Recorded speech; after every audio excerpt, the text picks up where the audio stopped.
Welcome back to Acorn Land Lab's overview. Just a reminder, this course is a high-level overview of food systems, energy systems, sanitation, shelter, water systems, and more to expose you to all these concepts. In subsequent courses, we're going to dive deeper. This course is that high-level bird's eye view.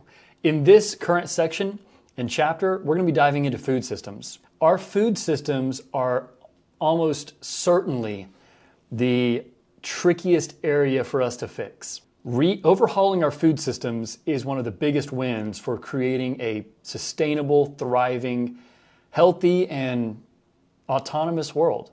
Our food systems are so much more broken than most people realize, and it's just because there's so many breaks in the overall picture. There are so many aspects that need fixing. There's so much corruption, there's so much toxicity, and there are just compounded issues that have to be sorted for our food system to truly be building back soil, feeding people locally, feeding people healthily, and being something that's positive for livestock, for workers, for farmers, for humans, for consumers. Solving the food problem is one of the biggest issues, but it'll be one of the biggest wins. So let's hit some of the points that are the biggest issues in our modern day food system, especially in Western countries. One thing most people don't know is that our modern industrial ag, especially around produce, produces vegetables that have less nutrients than the vegetables our grandparents ate. Our grandparents ate higher quality food than we did because the soil was more intact. Today, we've been relying on synthetic fertilizers and pesticides for decades. That has led to depleted soils with less nutrients for produce. So just rattling off the overview of the issues we're going to dig into here around our food systems. There's less nutrients in the food. We are spraying all kinds of toxic pesticides and chemicals on top of our food in terms of fertilizers and then chemicals to deter bugs and other pests because we grow monocultures. When you grow a monoculture, disease and pests have a field day at a buffet of corn or soybeans. Beyond that, we raise livestock in concentrated animal feeding operations, CAFOs, cattle and pigs and chickens that are walking around in their own filth all day long, breathing in particulate matter, breathing in ammonia. The animals are suffering. It produces lower quality proteins for us, and it gives the animals awful lives. CAFOs are one of those cornerstone blocks of the industrial ag system, and they are just as negative, if not more so, than the monocultures that feed those animals off of soy and corn. Beyond that, only a few companies own all of the food production systems that operate in the industrial ag space. So corporate consolidation is massive. Just a handful of companies, Cargill, ADM, Bunge, and then Dreyfus. They sell the farmers the seeds. They sell the commodities on the markets. They sell the CAFOs, the feeds. Consolidation is so much more than people realize, and that's leading to price gouging. That's leading to monopolistic practices and all types of detrimental issues around monopolies because there's just a few of these giant companies controlling all the resources. Beyond that, industrial ag spreads everything out. The organs of our body are all meant to be together for us to function well. Well, the organs of society, food, water, shelter, sanitation, transportation, those should be tightly bound as well. They shouldn't be spread thousands of miles apart. The body of ag doesn't function when you spread everything so far apart. It doesn't function healthily. So when you've got fertilizers coming from overseas, when you've got pesticides coming from thousands of miles away at various factories, when you've got the factory farm in the Midwest, and then you've got the people eating the food scattered all across the world, so much energy is required, so much water is required. And in many parts of the US, the farmers, like farmers in California, are getting preferential water rights to continue draining aquifers. It's tempting to think that we should protect farmers at all costs, and we should, especially if they're working in sustainable practices. But giant corporately controlled industrial farmers should not be protected at all costs. Those industrial farms are destroying parts of the nation bit by bit by bit. And that's not going to do any of us any favors in the long haul. We've got to revamp how we're tackling these problems. Beyond the issues of corporate consolidation, toxicity in the food, giant fragile supply chains, in addition to just the monopolistic practices of these giant farm corporations, the small farmers are consistently being destroyed. The regulation favors giant companies. Small farmers can't afford to do business because of the way that our government is pushing forward laws to favor big ag. That all comes down to lobbying. So giant farmers are crushing the little farmers that actually can and do farm sustainably.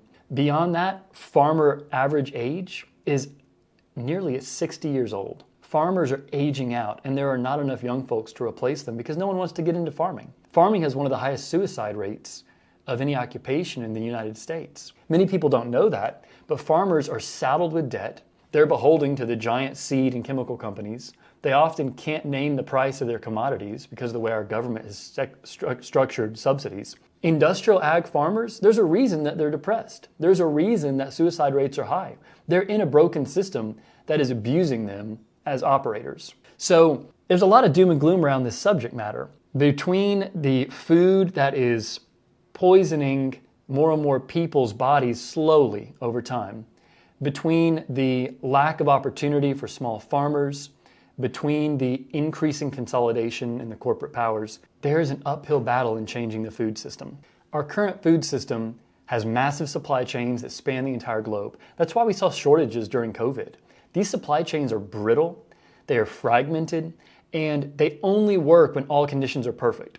If there are natural disasters, if there's a financial meltdown, if there's another disease outbreak, these supply chains are going to crumble. That's why community-supported agriculture had such a boom time during COVID, and it continues to ramp up. People want local supply chains. All right, so that's the overview of what's going on with modern-day ag. Let's drill into some of these topics more specifically. All right, toxicity and disease. The increase of pesticides and herbicides track with autism, birth defects, and developmental delay. If you research graphs showing the issues that young people, especially around autism and developmental delays, have, chemical pesticides and fertilizers started ramping up after World War II, and the instances of these sicknesses and diseases ramped up right alongside.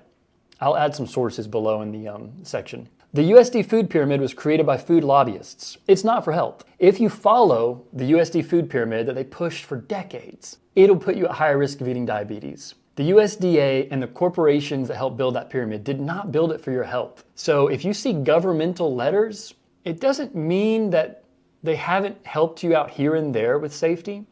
I'm sure there's a lot of hardworking, good-intentioned people in those organizations, but the more research that I've performed, the more research that others in this space have performed, like Joel Salatin, the clearer it is the corporations are driving what happens at these alphabet agencies. Carbs, sugars, corn syrups, processed junk, and industrially raised meat are not good for us at all. If your meat doesn't say that it was pasture-raised, grass-fed, free-range, which are all huge selling points, I can guarantee you your meat was raised in a CAFO. It was raised in its own feces. It was raised in tight quarters. Pigs and chickens often can't even turn around in their pen, and they go insane because they're so entrapped. So buying meat from grocery stores that buy from CAFOs is a terrible, terrible thing to do. And I've done it in the past because I didn't know what I was doing. Now my wife and I work to buy from local farmers because we know we're supporting them, their families, and the animals have a much better life. People often don't know this either. The FDA has allowable limits for how many bugs, how much rodent hair, and poop are allowed in your foods. Your frozen taquitos, your mass-produced junk foods.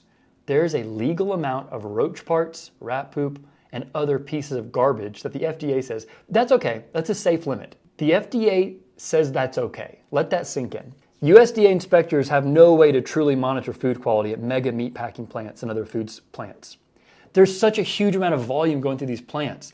The USDA operators are really just watching for anything that's catastrophic and then checking boxes. Take a look at various documentaries. I'll put more links in the section below. It'll become apparent to you that the reason we have so many food disease outbreaks, whether it's contamination with Salmonella, Campylobacter, E. coli, there's no way to monitor all the volume going through these mega plants. All right, food waste. 2.5 billion tons of food are wasted annually and globally. That's $230 billion worth of food. We could feed 2 billion people with that amount. So growing enough food is not the issue globally. It's distribution and it's the amount of food that we waste. So our food systems are responsible for about 70% of the water extracted from nature. In the next few decades, we're going to see more and more water wars.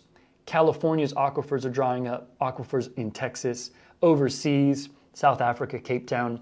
Take a look at the news and you'll see how close these communities are coming to running dry in various drought periods. Water will become the new oil in terms of its value. Food waste could be used for composting, feeding black soldier fly larvae, we'll get into more of that later, feeding methane digesters to create your own methane fuel, or just feeding animals and livestock directly if the food waste is high enough quality.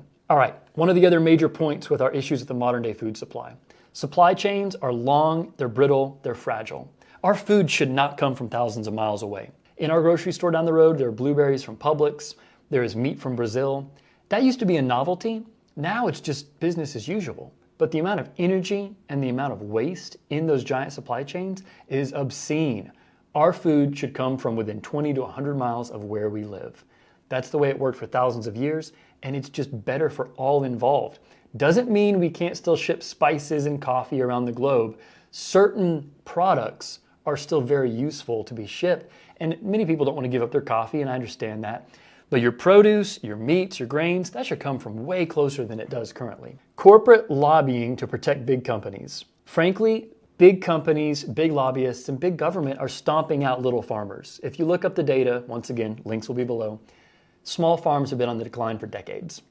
Small farmers can't butcher their own animals for resale. They can't sell raw milk.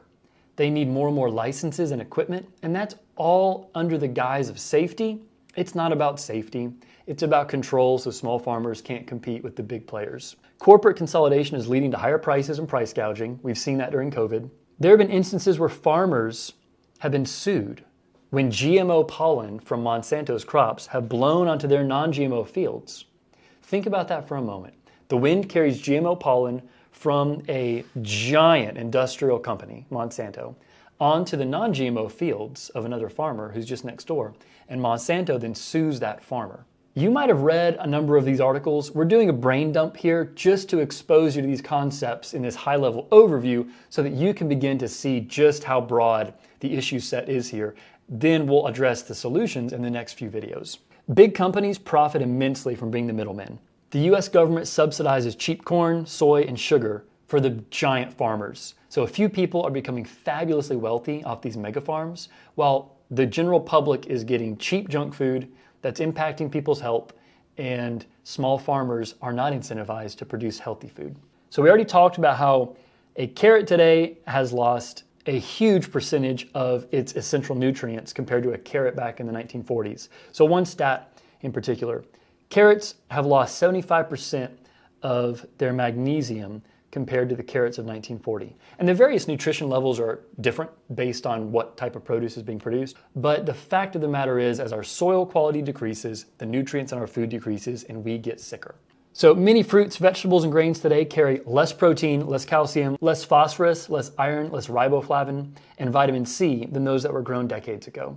Once again, what our grandparents ate was healthier than what we're eating today. And as a result, the American lifespan is decreasing for the first time in decades. All right, let's talk about corporate consolidation. Only a few giant companies control our food supply. We're given the illusion of choice. The main big companies that supply seeds and chemicals are ADM, Archer Daniels Midland, Bunge, Cargill, Dreyfus Group, and Monsanto. So ADM, Bunge, Cargill, and Dreyfus are known as the ABCD companies of big ag. And in turn, equipment companies like John Deere that charge huge amounts of money for software updates, and they do other things to abuse the farmer financially. The whole system sucks as much money as they can out of the little guys, out of the operators, and then in turn the consumers. So we have the illusion of choice in the grocery stores. Most brands are owned by just a handful of companies. We see all the brands and we think there's all these various groups providing our food. It's the same industrial products, sliced and diced in many different ways with different logos and brands on it, owned by the same people. The advice to shop the perimeter of the grocery store where the healthier foods are is good advice, but the goal is to move away from grocery stores as much as possible as well to supporting local farmers. Fake foods. Much of the honey production is actually sugar and other corn syrups that are fed to the bees and then regurgitated as a lower quality honey. So there is a ton of fake honey out there. Fake fish out there. Fish is constantly being mislabeled because it's coming from unregulated, unethical sources, especially trawlers that operate in Asia. Many other foods like olive oil are faked as well. So learning if your food is even what they say it is in the grocery store is a tremendous thing to do, because olive oil, honey, fish, these products are notorious for not being what they're claimed on the packaging. Farmers aging out. So the average age of farmers in the US is 60 years old. This has been climbing for years, for decades. 39 years old is the average age of all workers globally. So the average age of other professions is 20 years lower than the average age of farmers. We need more young farmers. And we don't need more younger industrial farmers necessarily. We need more farmers running permaculture farms, more farmers that maintain the industrial ag we have as we downscale it. But we need more farmers in every aspect of the farming community. Farmers are among the most likely in any profession to die by suicide in comparison to other occupations. That's a CDC report over the last few years. That should tell you how broken things are in the farming community if farmer suicide rates are among the highest in the economic picture. Only 1 to 2% of the workforce today is in agriculture now, compared to in 1870, when almost 50% of the US population was employed in agriculture. And if you rewind to 1840, nearly 70% of the American labor force worked in ag. Doesn't mean we all need to start picking blueberries and peaches, but what we are getting at is the government talks about creating jobs all the time. If we truly want to create more jobs, let's build more local farms.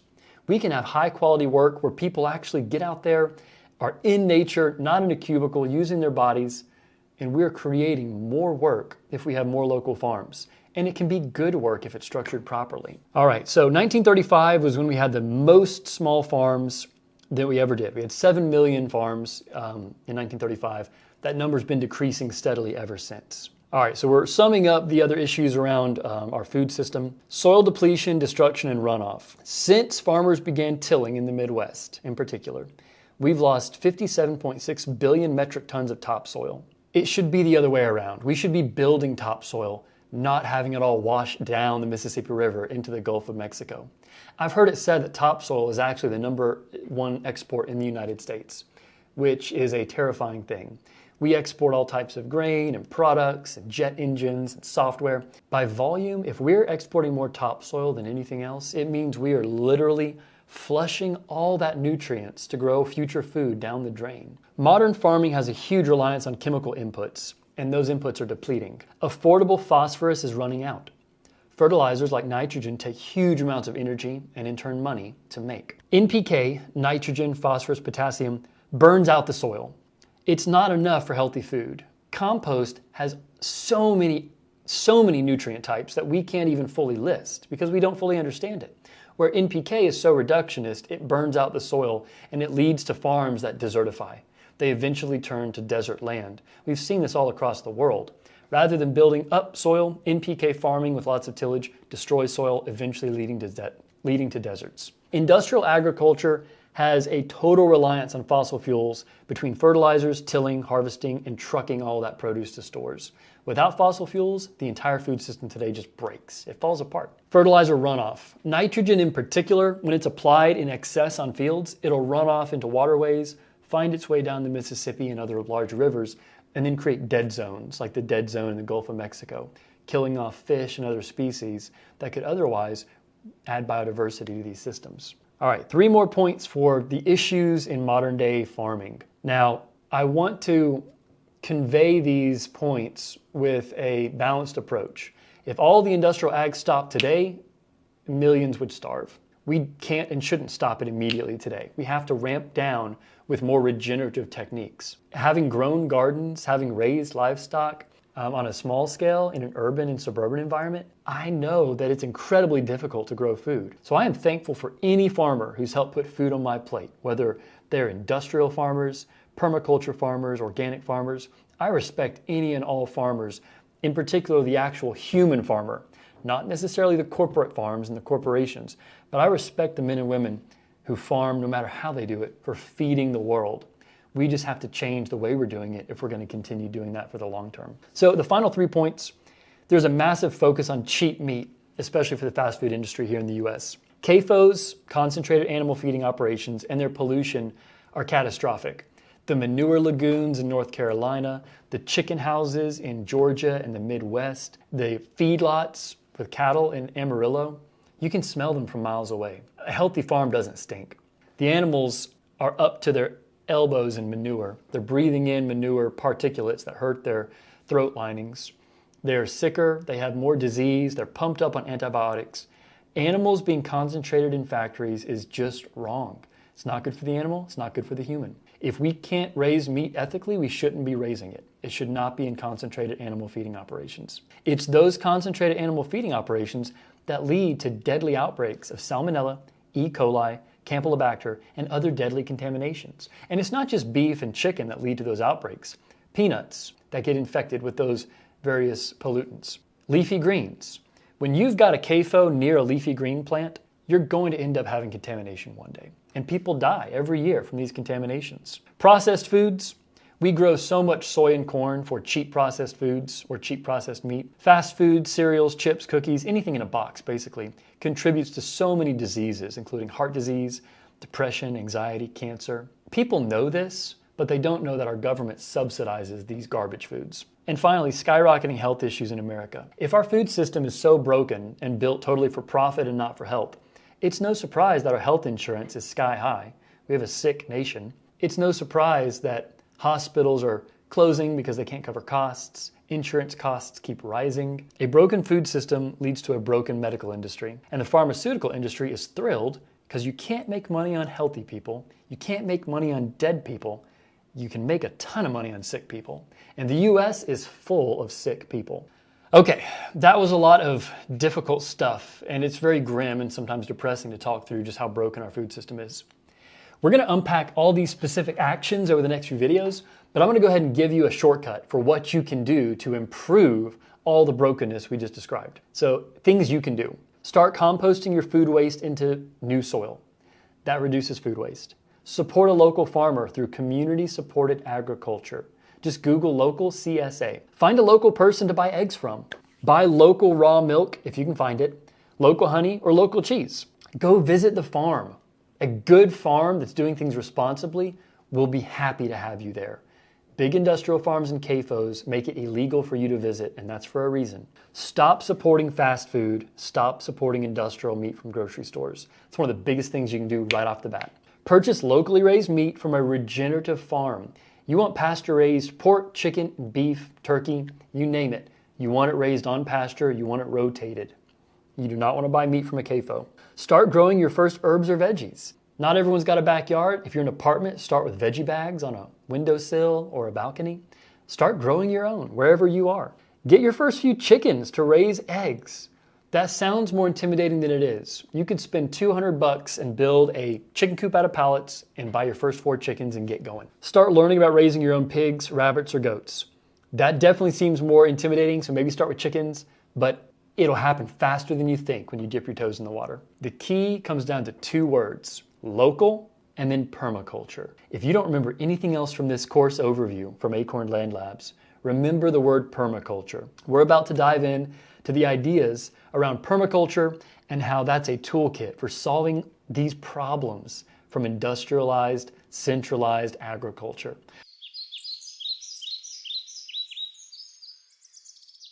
Today we're going to be talking about permaculture gardens and food forests. Really, the whole topic of this video, in a nutshell, is just permaculture. Permaculture is a word that many people have never heard of, but in one word, it is the answer to so many of today's problems with our food system, our shelter systems, our energy systems, our living systems in general. Permaculture is a holistic framework for living locally and sustainably. Let's dive into what permaculture is. If this is all you remember from our course, we'll have succeeded in all these ideas that we're sharing with you. Permaculture is the concept we get the most excited about around here. All right, what is permaculture? Permaculture is a term coined by an Australian gentleman named Bill Mollison. Bill Mollison worked with another guy named David Holmgren. Now, Bill Mollison passed away a few years ago. David Holmgren is still alive and well, writing books, sharing ideas. I would love to meet him in person one day. I have not yet, but David Holmgren is one of the biggest voices for permaculture today. So what is it? What is permaculture? It's a combination of permanent agriculture and permanent culture. Permanent culture, permaculture. Industrial agriculture is all about the parts of a system being cut off and separated. Fertilizer in that country, corn being grown in the Midwest, water being sourced from here, trucking it 1,000 miles away. All the organs are split up and spread out, and the entire system is unhealthy and fragile. Permaculture is about a unified system, local system, that works properly. Permaculture is all about biomimicry, copying nature, working with a low energy system, working with humans using their hands and their brains, building affordable systems that provide shelter, sanitation, water, energy, and food. Our modern systems that are all fragmented and spread apart thrive on fragmentation. They thrive on separating you from what you need. When the food you need is at the grocery store, you have to buy a car to get there. When the crops are grown 1,000 miles away, you have to have trucks to get them to the grocery store. The middlemen are who make so much of the money in these scenarios. It's the energy companies, it's the car companies, it's all of the massive corporations that control the middle lines that connect all these systems or organs for our modern agricultural system.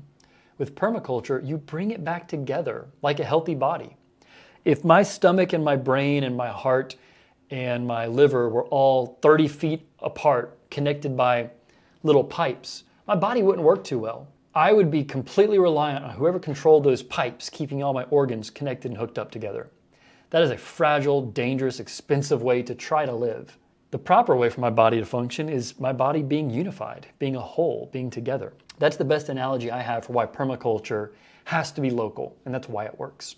Permaculture goes far beyond agriculture. Permaculture is not just a gardening concept or a farming concept. Like I mentioned earlier, permaculture wraps everything from your energy, sanitation, water, and shelter together, in addition to your food systems. So permaculture is built around 3 core concepts. Care for the earth around us, because we are only alive because of the soil and the earth, and having a healthy earth.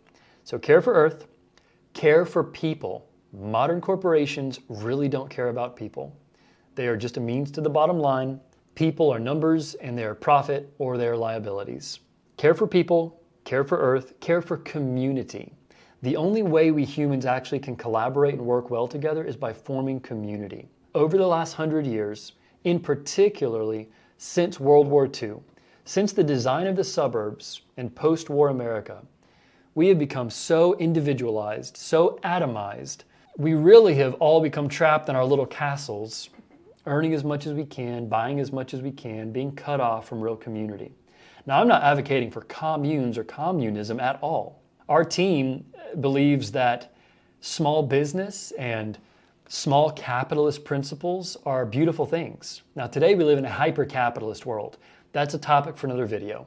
Hyper-capitalism is what we have now, and it's so abusive and so destructive, and it is tearing down so much of society.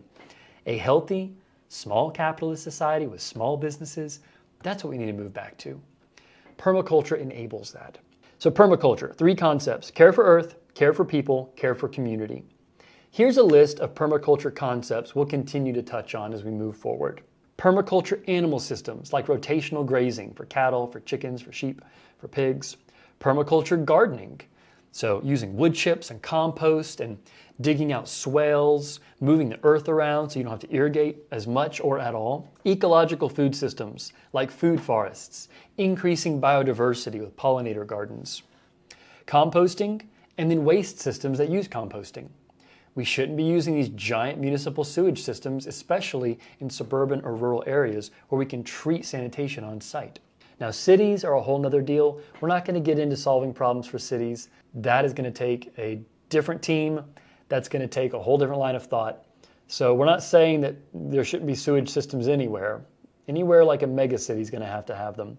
But composting and composting waste systems can totally work in the suburbs and rural zones. Natural building, passive shelters, whether it's cabins made from local materials, tiny homes, earth ships, wafatis. We'll talk more about what is a wafati later on. I'll give you a hint. Google Paul Wheaton wafatis, and you'll see pictures of what a wafati is. But natural building, passive shelters. We should not have to work for 30 years to afford a home. That is obscene. It effectively enslaves people to working for a system that is going to continue to keep them paying exorbitant amounts for basic things like shelter, when shelter could be made so much more affordably if we fix our zoning problems. I'm chasing a rabbit. Human nutrition is a key aspect of permaculture.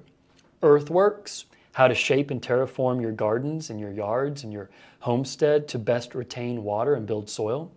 Aquaculture, ponds, lakes, working with aquaponics. Those are concepts that fall under permaculture. Local community, renewable energy, design principles, holistic health, and food forests. These are all permaculture concepts. When you have healthy soil, gardening is not and should not be difficult. If you've got rich, healthy black soil after composting, your garden will boom. But it takes prep work. It takes years of building up soil, building up biomass. Gardening is hard when you're working with dirt, red clay like we have here in Georgia because the farmers sucked all the nutrients out. So there's no secret to gardening when you've got super healthy soil. You just need to start composting. You need to pull in as much biomass as you can. You need biochar, you need grass clippings and leaves turning into rich black mulch and compost. You need to take your food waste, use your composting systems. That's the only secret to gardening, is building healthy soil.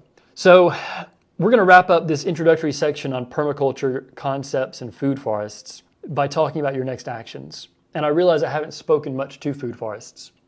So many gardens, so many farms are focused just on annuals. You plant it, it grows, you harvest it, it dies. And you do that every single year. Permaculture is all about permanent culture, permanent agriculture, permanent culture.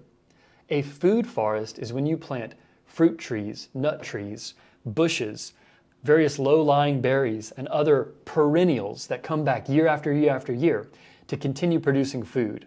Would you rather plant a garden, a food forest, once that gives you food for decades without replanting? Or would you rather plant an annual garden every year, year after year after year? Now you can do both, and you should do both. But permaculture is all about how can I do the minimum amount of work by working with nature to grow the most abundance possible. That's what a food forest is. So a food forest is a permaculture concept. So wrapping up here, your next actions. Research permaculture. Google it. Talk with friends and family about it. Look up some of these authors and experts in the permaculture world. Bill Mollison, David Holmgren. Those are the two Australian gentlemen that started the permaculture concept. Heather Jo Flores, Jeff Lawton, Andrew Millicent, Joel Salatin, Sepp Holzer, and Paul Wheaton. There are dozens of other people I could list, but these folks will get you started. So start Googling these names. They have got so many great books on the concept. Consider taking an online permaculture course, also abbreviated to PDC. A permaculture course is a great way to dive very deeply. Plant herbs inside or outside, just start growing something so you can see how it works with or without compost. If you have the land, plant fruit trees or berries, but first research a food forest. Learn what a food forest is so you can plant your first food forest. Go volunteer on a permaculture farm. You can use an online service like WWOOF, W-W-O-O-F. WWOOF will connect you to farms that will host you for free in exchange for you volunteering. Take your food waste to makesoil.org locations if you're in an apartment. If you're in the suburbs or a rural zone, start composting your food waste. Set up your own vermicomposting, worm bins or black soldier fly bins to start converting food waste into grubs for your chickens, if you have chickens, or just grubs for the birds. Birds enjoy the black soldier fly grubs too. All right, we're here at the end. Thank you all for hanging with me in the permaculture gardens and food forest overview. Hope you took something away. Can't wait to see you in the next video. We're going to dive into rotational grazing systems today. Grains and produce are obviously a huge part of a healthy diet, but ethically, sustainably raised meat is a cornerstone for sustainable off-grid living. Sustainable living anywhere, frankly. So rotational grazing systems, what is it and how does it work? There are a few different terms you'll hear for rotational grazing systems. Rotational grazing is obviously the first one. Mob grazing, paddock shift systems, same concept, different terms. Rotational grazing is where you keep the animals on the move every few days. They are in a paddock or a fenced-in area. So you have, say, cattle. You've got a small herd of cattle. You bring them into a grassy paddock where the grass is grown tall. They come in for just a few days and they mow it all down. And they're stomping in there. They're pulling up grass. They're eating it. They're dropping manure. Now here's the magic of rotational grazing. You move them before they totally destroy the paddock. If you leave cattle or any other livestock in an enclosed area for an extended period of time, they will destroy it. They'll eat every green thing. They will compact the soil. Their manure will build up to basically a toxic level for the microbiota and the plants. It'll smother things, and you'll get a feedlot. That's what a feedlot is. A feedlot is an area where there's nothing living. The animals are just wading around in manure and dirt. There's nothing healthy about that. For rotational grazing, you move the cattle before it gets to that point. So you move them out of that zone to another fenced-in area. And typically you're using electric fencing to do this because it's mobile and it's dirt cheap. It just takes human elbow grease to move the animals and to move the electric fencing. Joel Salatin has been one of the biggest voices for rotational grazing in the US and the globe. Joel Salatin gained inspiration from a gentleman named Alan Savory. They are huge voices for rotational grazing. Alan Savory picked up on the principles by observing elephants in Africa. I don't have a ton of knowledge around his work there. I want to read more, but Joel Salatin and Alan Savory are the voices so far for rotational grazing, and now it's exploding. There are people following these principles all over the place.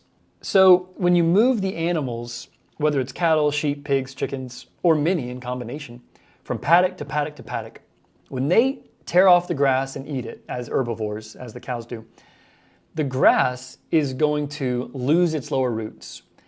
When the grass no longer has all those leaves to continue its photosynthetic process, it sloughs off the roots on the bottom, which they then rot in the ground and free up more room for air and water, and that makes the ground more fertile. And then the grass grows back with vigor, healthier, faster, sequestering more carbon from the atmosphere. The grass is resting and recovering. If you just had one giant field, the grass could never rest and recover. The cattle would move around on their own time, and they would keep everything mowed down, and the grass would not come back with the same type of vigor as it does when you enclose small paddocks within a big zone and move the animals in a cycle. So you might have a big field with 10 different paddocks. On day 1, the cattle are in paddock 1. On day 3, they're in paddock 2, and so on. And most of the time, most of the paddocks are empty. But this allows the grass to come back thick and lush and green.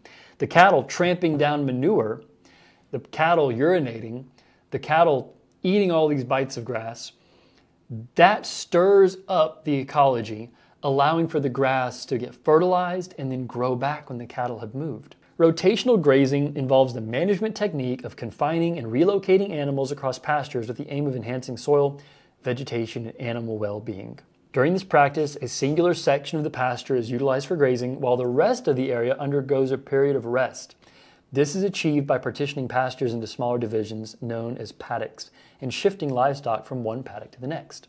Enabling grazed paddocks to rest permits forage plants to recuperate and develop more robust root systems. So that's the definition from the Rodale Institute. We love the Rodale Institute. They've got so many great materials. I'll have a link to them down below. Why does rotational grazing work? And how can we tell that it's something that is sustainable other than just through observation? Well, in one word, biomimicry. Rotational grazing simply mimics natural processes. When you've got a group of herd animals, it could be cattle, it could be bison, it could be wildebeests. Those animals do not stay in the same place for very long for one reason: predators. Every herd animal has got a type of predator that keeps it on the move. Cattle are descended from a type of cow-like creature in Europe called an auroch. So wildebeests, cattle, buffalo, they're in related families. These are bovines, they're herbivores, they're ruminants, they have multiple stomachs for processing grass. And really, a cow is a magical animal because it can eat grass and create steak. That is one of the best equations ever. Grass in, steak out. So when herds of herbivores are on the move, they're dropping manure, they're eating grass, and then the predators come in, scare the herbivores relocate, and then the grass behind them, the grasslands, heal. This is exactly how the buffalo built so much fertility in the Midwest and on the Great Plains. From what I've read, there was more protein on the Great Plains when the buffalo were at their peak than we have now in cattle feedlots. Nature alone was producing more high-quality protein just with the buffalo being chased by wolves, being hunted by various others. Native Americans that also were a predator for the buffalo. That led to the buffalo moving from area to area, dropping manure, eating grass, and then the grass is coming back thicker and more vibrant. It doesn't just stop with cattle or buffalo or bison or wildebeests. You can do rotational grazing with pigs because pigs are subject to the same type of predation by predators as cattle. In the forests and in silvopastures, wolves, mountain lions, tigers, they're going to be stalking herds of boar, just like cattle are stalked as well. So moving your pigs through paddocks does the same thing as moving cattle through paddocks. It gets really fun when you weave in poultry. Chickens are perfect to pair with cattle, and Joel Salatin has so much material on this. When you run your cattle through paddocks, one stage behind, you have your chicken mobiles, your chicken tractors. The chickens roll in, and they tear all through those cow pies, because the cow pies have maggots and grubs. The chickens, to them, that's like candy. You and I, that's disgusting. But for the chickens, they're digging through those cow pies, they're finding the grubs, they're spreading the manure for free. Farmers spend hundreds of thousands of dollars on fancy equipment to spread manure. Well, the chickens will do it at no cost. Part of the genius of permaculture is letting the animals do what they love doing and just facilitate that action to save us the work, to save machinery the work. The animals would rather be doing that than sitting in a cage. The chickens would rather dig through a cow pie than sit in a cage in a factory. The cows would rather walk themselves around the field to eat grass than to be in a feedlot. The pigs would rather root and dig in the dirt than be on a concrete floor. It is just the ethical, natural, holistic way to do it, and it's better for everybody involved. Left alone in the soil, animals destroy the land.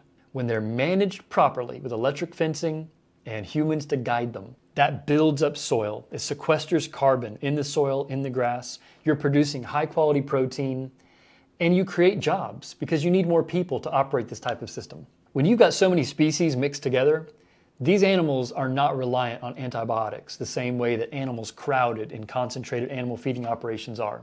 When you've got a giant warehouse full of chickens, if blackbirds with some type of bird flu fly in and contaminate the chickens, that could wipe out your entire house of chickens because your chickens, their immune systems are stressed because they're breathing in particulate fecal matter. They're crowded, they're unhappy, they're not in their natural environment.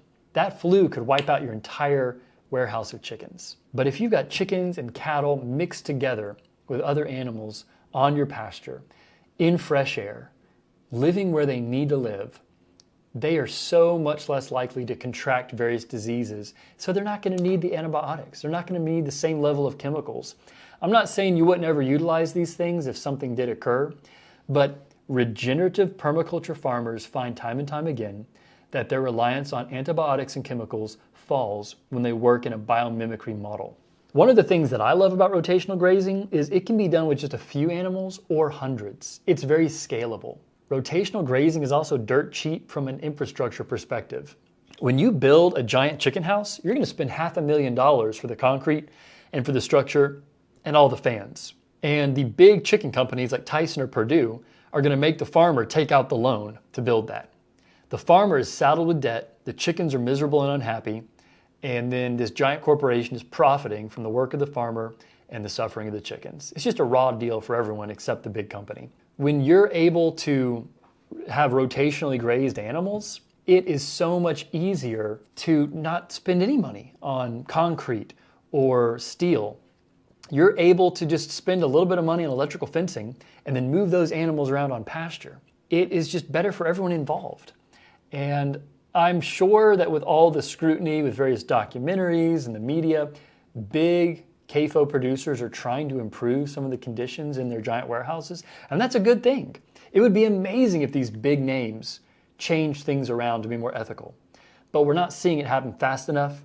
So in the meantime, it's good for small farmers to get out there and start using methods that are proven, that work, that are ethical for us and the animals. So your next actions: find a local farmer to purchase grass-fed beef from, pasture-rotated pork, pasture-rotated chicken, or other livestock. Those animals live excellent lives when they're on grass, being rotated paddock by paddock. A friend of mine says that an animal raised regeneratively only has one bad day. People are going to eat meat. I'm not here to argue about veganism or vegetarianism. I personally eat meat, but I want it to be grown ethically. I don't want to support an industry where animals suffer every day of their lives. I want to support farmers where the animals have a wonderful life, and then at the very end, they only have one bad day. So your next actions: find local regenerative farmers to purchase chicken or pork or beef from. Stop supporting CAFO meats. Don't support beef, chicken, pork raised in a concentrated animal feeding operation. Don't eat cheap meat. Don't buy fast food meat. Buy a modest amount from local farmers that's higher quality. Go visit a rotational grazing operation. Farmers that raise their animals on grass are more than happy to typically have you come visit. A CAFO will never do that. It is illegal to visit most CAFOs because they know the outcry would be huge if people saw how bad the conditions are for the animals. CAFOs do all they can to keep you from visiting, and you wouldn't want to. It stinks, it smells, it's a polluted area for the animals and humans.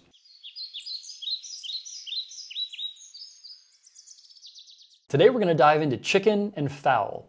Fowl could be ducks, it could be turkeys, it could be quail. Personally, my wife and I just have chickens, but down the road we'd love to get into ducks, quail, maybe even the odd turkey. So let's talk about how chickens and fowl fit into a permaculture model, fit into a regenerative model. In the last video, we touched on this with how chickens are perfect for rotational grazing behind cattle and other herbivores on a paddock shift system. All right, so benefits of chickens and other fowl in permaculture systems. Natural pest control.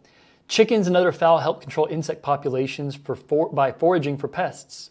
Insects, larvae, snails, reducing the need for chemical pesticides. What I love by having free-range chickens is the insects are about 1/3 of their diet. So that's 1/3 of their feed I'm not paying for.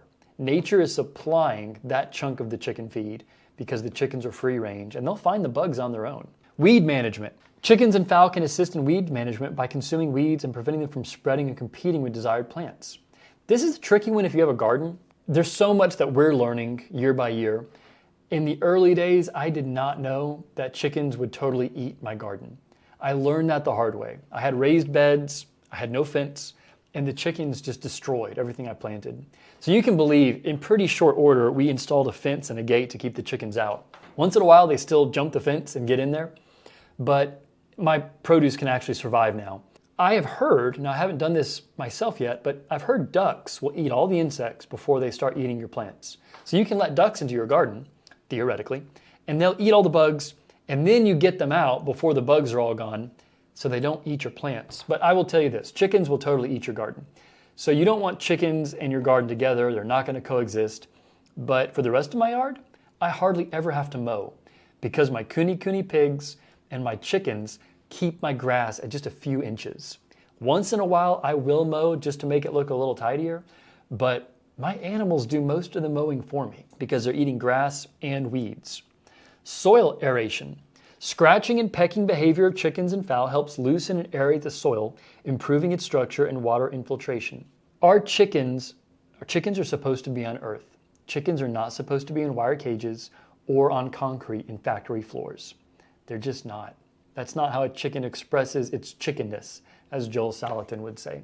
I'm going to rattle off a few more of the pros and benefits to having chickens, and then just share some of our personal experience. Fertilization. The chickens provide nutrient-rich manure, which is building the soil in our backyard and on our homestead. Composting assistance. Chickens contribute by moving kitchen scraps and plant material through the soil by scratching it and turning it. Chickens love to scratch. Egg production. This is the most obvious one. We all like the chicken eggs. So chickens and fowl can provide a steady supply of eggs, offering a valuable source of protein for the permaculture systems. An egg is actually one of the closest to perfectly balanced foods. An egg has almost everything we need nutritionally in it. We eat so many eggs at our house. We've got 2 baby boys. They sure can put the eggs away. And there's nothing I love better than collecting veggies from the garden, eggs from the coop with one of my sons, and then we'll use the methane digester to use renewable fuel to cook an omelet or make an egg scramble bowl with the veggies and eggs. It's all produced in our backyard. The eggs, the vegetables, the fuel, and it really is like magic. And we want more people to experience that. So egg production's obvious. You get about 5 eggs per week from chickens, and I'll dig more into our experience shortly. Meat production. We haven't raised chickens for meat yet, but we would like to eventually. Chickens, quail, turkey, they can all be raised for meat, ducks included. Quick note on ducks. From what I've heard in our research, ducks are not consistent where they lay eggs like chickens are. So it's like an Easter egg hunt when you have ducks. They'll lay eggs in one spot for a while, then they'll change it up on you. So that's one of the reasons we're excited to get ducks, just to see what that's like. Integration with planting. Chickens can be integrated, or other fowl like ducks, integrated into orchards and food forests, helping with soil preparation and pest management, while also benefiting from the shade provided by the trees. So if you have an apple orchard and snails are a problem, ducks are going to wipe out those snails. That's a great example of symbiosis, where the snails are a food source for the ducks manure to fertilize the trees attract the snails, which the ducks enjoy feeding on. So everyone wins except the snail. All right, so we've gone through most of the points. We'll circle back in a few of these. Our personal experience with chickens has been fantastic. We started chickens on a 1/4 acre lot in our downtown. Technically, we weren't supposed to have chickens. We found out after the fact that our city had an ordinance against them. But I'm just going to encourage you, don't let that stop you. You can change the laws if you go to a city council meeting. Chances are your neighbors will think it's pretty cool. There were a lot of laws passed in the 20s and 30s to keep people from having livestock in downtowns. And many of the laws were very common sense. You would not want to run a pig operation in town. The smell would start to get rough if you have too many pigs. Just like we don't need a cow in our backyard here. So we overbuilt our first chicken coop. We found some plans and we bought when lumber was getting expensive during COVID. So we spent a few $100s on our coop when it could have been made out of pallets. And you can get billboard tarps for free from billboard companies. And those tarps are way more durable than the garbage tarps you buy at Home Depot or Lowe's that are made in China. So you can make a coop for free, get a few chickens going. And if you've got 4 chickens, that could be up to 20 eggs a week once they start laying. Now be advised, chickens, if you buy them, if you start with chicks, it'll take 6 months before they lay. So you got to be patient. But in today's market, with the price of eggs, you will save money on chickens if you build an affordable system. We even have an automatic rainwater system where our shed has a tin roof. The water comes off into a gutter that is piped into a big 80-gallon tank. We have 2 80-gallon tanks. There's a hose that runs to an automatic livestock watering trough. So that helps us automatically water the chickens, and we clean that out from time to time. And then we feed the chickens, grain, chicken pellets daily. But the general rule of thumb for chickens is they're going to eat 1/3 grain, 1/3 greens, so grass and weeds, 1/3 grubs. And the eggs are something that we've come to rely on at our homestead. It's one of the best livestock projects to start small. You can build a chicken coop for next to nothing if you're creative with pallets. You just need 4 to 5 chickens to have enough eggs for 1 to 2 people per week. There's even a study, I'll link to it in the section below, where I believe it was a town in Belgium purchased chickens for a few hundred or a few thousand people, and they reduced the food waste in that town by thousands and thousands of pounds, by tons. We have 0 food waste at our home. We used to compost a lot of food waste, but now we throw any food scraps off the back deck. As long as it's not moldy, the chickens will eat it up. And they would probably eat moldy food too, but we don't want to feed them that. When we have food waste, and with 2 toddlers, we have more food waste than I would like, but it's never truly wasted. We turn it into eggs. So when the toddlers don't eat all their pancakes, when there's sandwich crusts, when there's extra soggy little chips or cheddar bunnies, whatever it is, we scrape all that up, we pitch it off the back deck, just wherever in the yard, and the chickens hunt it down and eat it, turn it into free eggs. So the chickens eat all that, the pigs will eat it if they can get to it fast enough, but the chickens are pretty fast. That's our experience with chickens. We've had chickens for about 2.5, maybe 3 years now. I cannot recommend them enough. Now we live outside of city limits. We have closer to 40 chickens. So we have enough eggs to sell to a local market, to give away to friends and family. My wife loves managing the chickens. All right, other benefits of chickens besides eggs. Microclimate enhancement. Fowl contribute to microclimate management by creating small clearings, allowing sunlight to reach the ground to promote diverse plant growth. Resource recycling. We just touched on this. Fowl consume kitchen scraps and food waste, converting them into eggs, meat, and manure, closing the nutrient loop in the permaculture system. Biodiversity support. Integrating fowl into permaculture systems can increase overall biodiversity by providing habitat and forage opportunities for various bird species. Educational value and the sheer joy of it. My 2 baby boys love our chickens, and they learn so much about homesteading by participating in feeding them, harvesting the eggs, and just caring for the chickens in general. They learn about animal husbandry, life cycles, and the interconnectedness of natural systems. Enhanced resilience. Including Fowl diversifies the permaculture system, making it more resilient to external changes and disruptions. Community engagement. Chickens and fowl can serve as a community engagement point, fostering connections and discussions about sustainable food systems. Every time people visit our house, this happens. They ask questions about the chickens, the pigs, the gardens, the methane digester. It's a conversation starter. We travel less because A, we need to take care of all of our systems, but B, our home is an interesting place to live. Economic benefits. This is the last one. Selling surplus eggs, meat, or fowl can generate additional income for the permaculture project. Our rooster was getting aggressive, and he was a beautiful Wyandotte rooster. My wife and I did not think we could sell him, but she listed him on Facebook Marketplace, and somebody paid $60 for that rooster because he was a specialty breed, and they had a flock of Wyandotte hens, and they wanted to keep having Wyandotte babies. Whether you sell chicks or roosters, if you're able to, you can make more money by maintaining a chicken system. And for our goal is just to break even on the feed costs, which I believe we do actually. All right, so chickens and fowl, we're pretty much wrapped here. Your next actions. Consider getting chickens, quail, or ducks if you're able to. Buy local eggs from a friend, a farmer, or a homesteader. If you're in an apartment, some people even try to smuggle a chicken into an apartment instead of a canary, which I think is awesome. If you can have an indoor chicken and pull that off, send us a video and let us know. But if you're in an apartment and you can't have chickens or quail, buy local eggs from a friend, a farmer, or a homesteader. Buy local pastured poultry from a farmer. Stop buying your chicken from the big box stores. Save food scraps to feed the chickens. If you don't have chickens, save your food scraps for a friend or a neighbor. Toss them in a bag in the freezer and save them. Research how chicken CAFOs work and how the farmers are economically trapped by big companies. You will want to stop supporting industrial-raised chicken, eggs, and meat when you read about how negative these systems are. They're negative for the chickens, they're negative for the farmer, they're negative for the end consumer. Research the common contaminations in industrial chicken. Salmonella and then Campylobacter, I believe, are the two primary ones. Definitely salmonella. More than anything, start buying local eggs. And if you can, get your own chickens. Today we're going to be talking about aquaponics, bees, and mushrooms. We group these together because these are more niche concepts, but they're still fantastic for an off-grid homestead or a sustainable garden.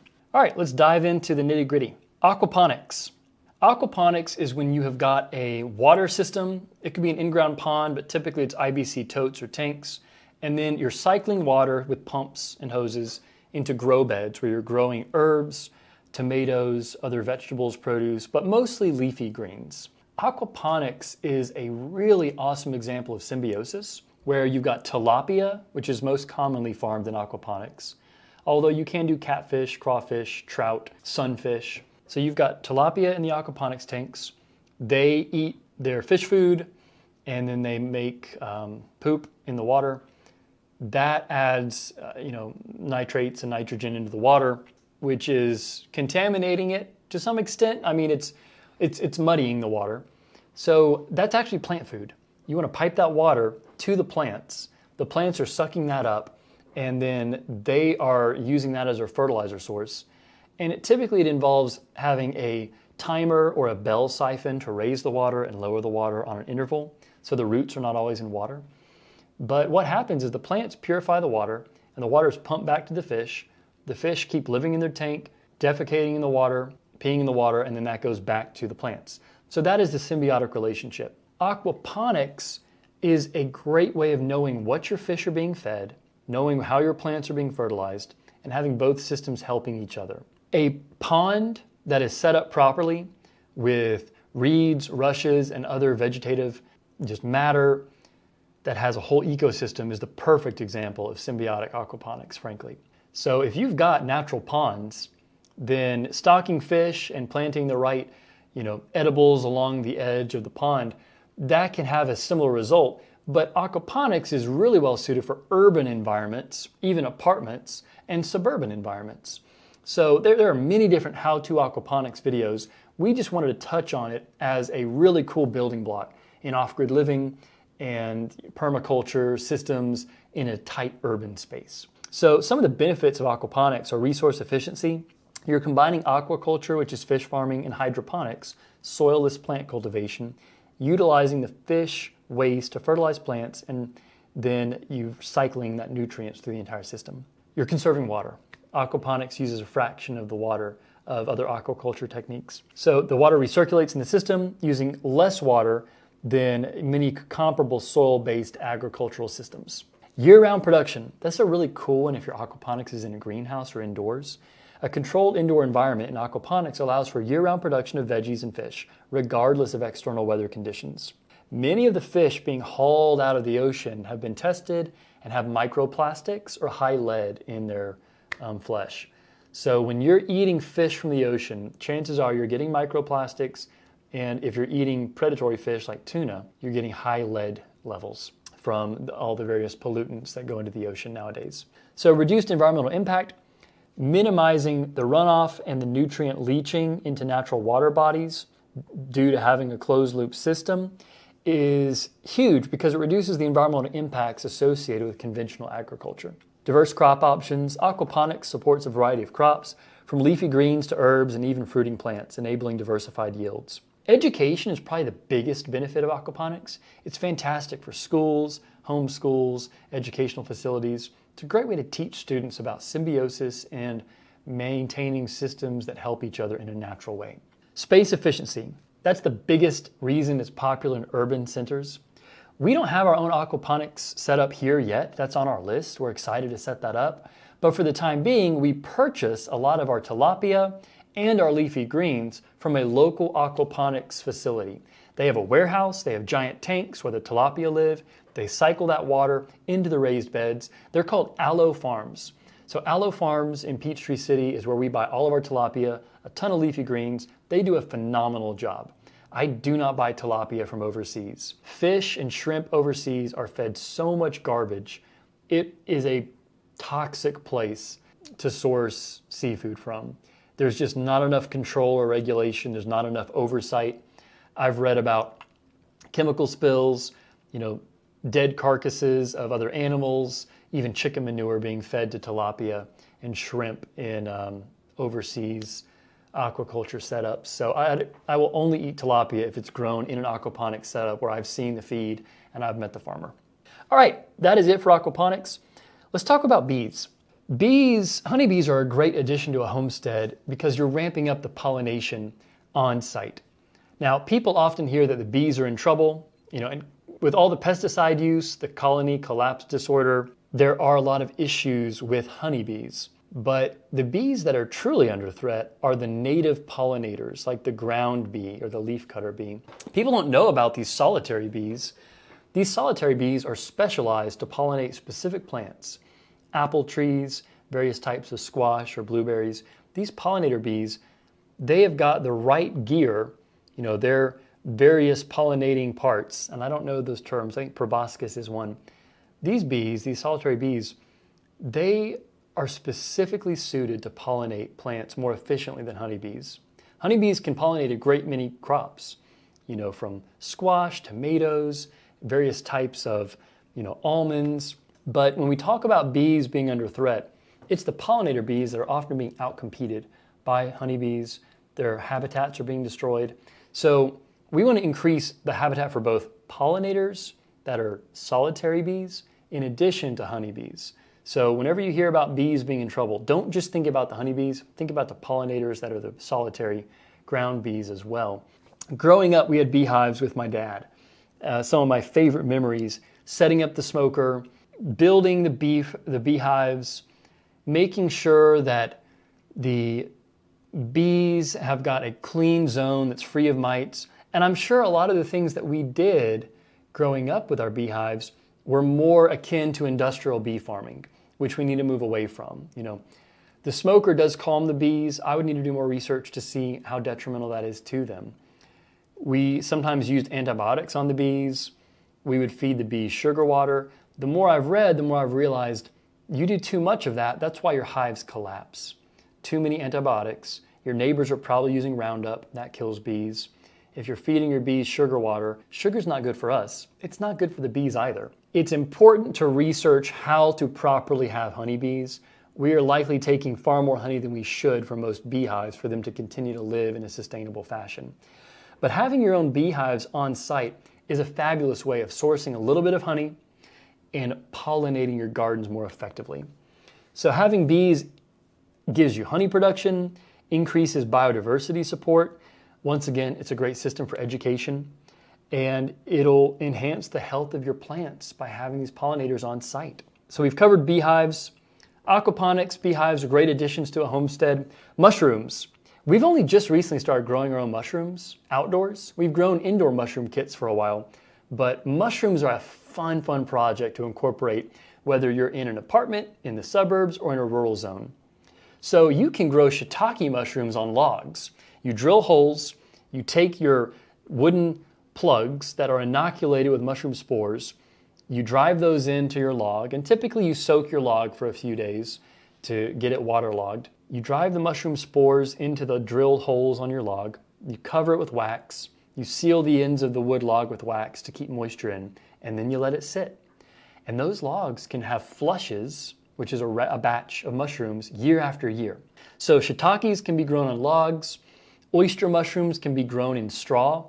We are currently growing oyster mushrooms under our row of okra.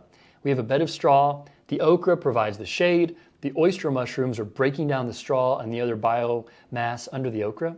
So we're getting both okra and oyster mushrooms from the same bed. It's another really cool example of a symbiotic relationship. We also have wine cat mushrooms growing out there. So there's so many mushroom species.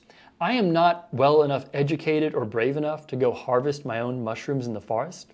One day I'd love to learn how to do that, but currently I'm only comfortable growing mushrooms in my garden or indoors. That's a safe spot to start. But benefits to growing mushrooms start with nutrient cycling.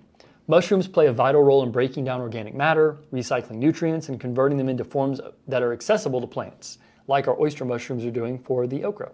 Soil improvement. Mycelium, the root-like structure of mushrooms, enhances soil structure and water retention, contributing to healthier soil. Waste management. Mushrooms can be cultivated using organic waste materials, transforming them into valuable food and resources. Medicinal and culinary value. Some mushrooms have medicinal properties while others are sought after for their culinary uses, providing additional benefits to the permaculture system.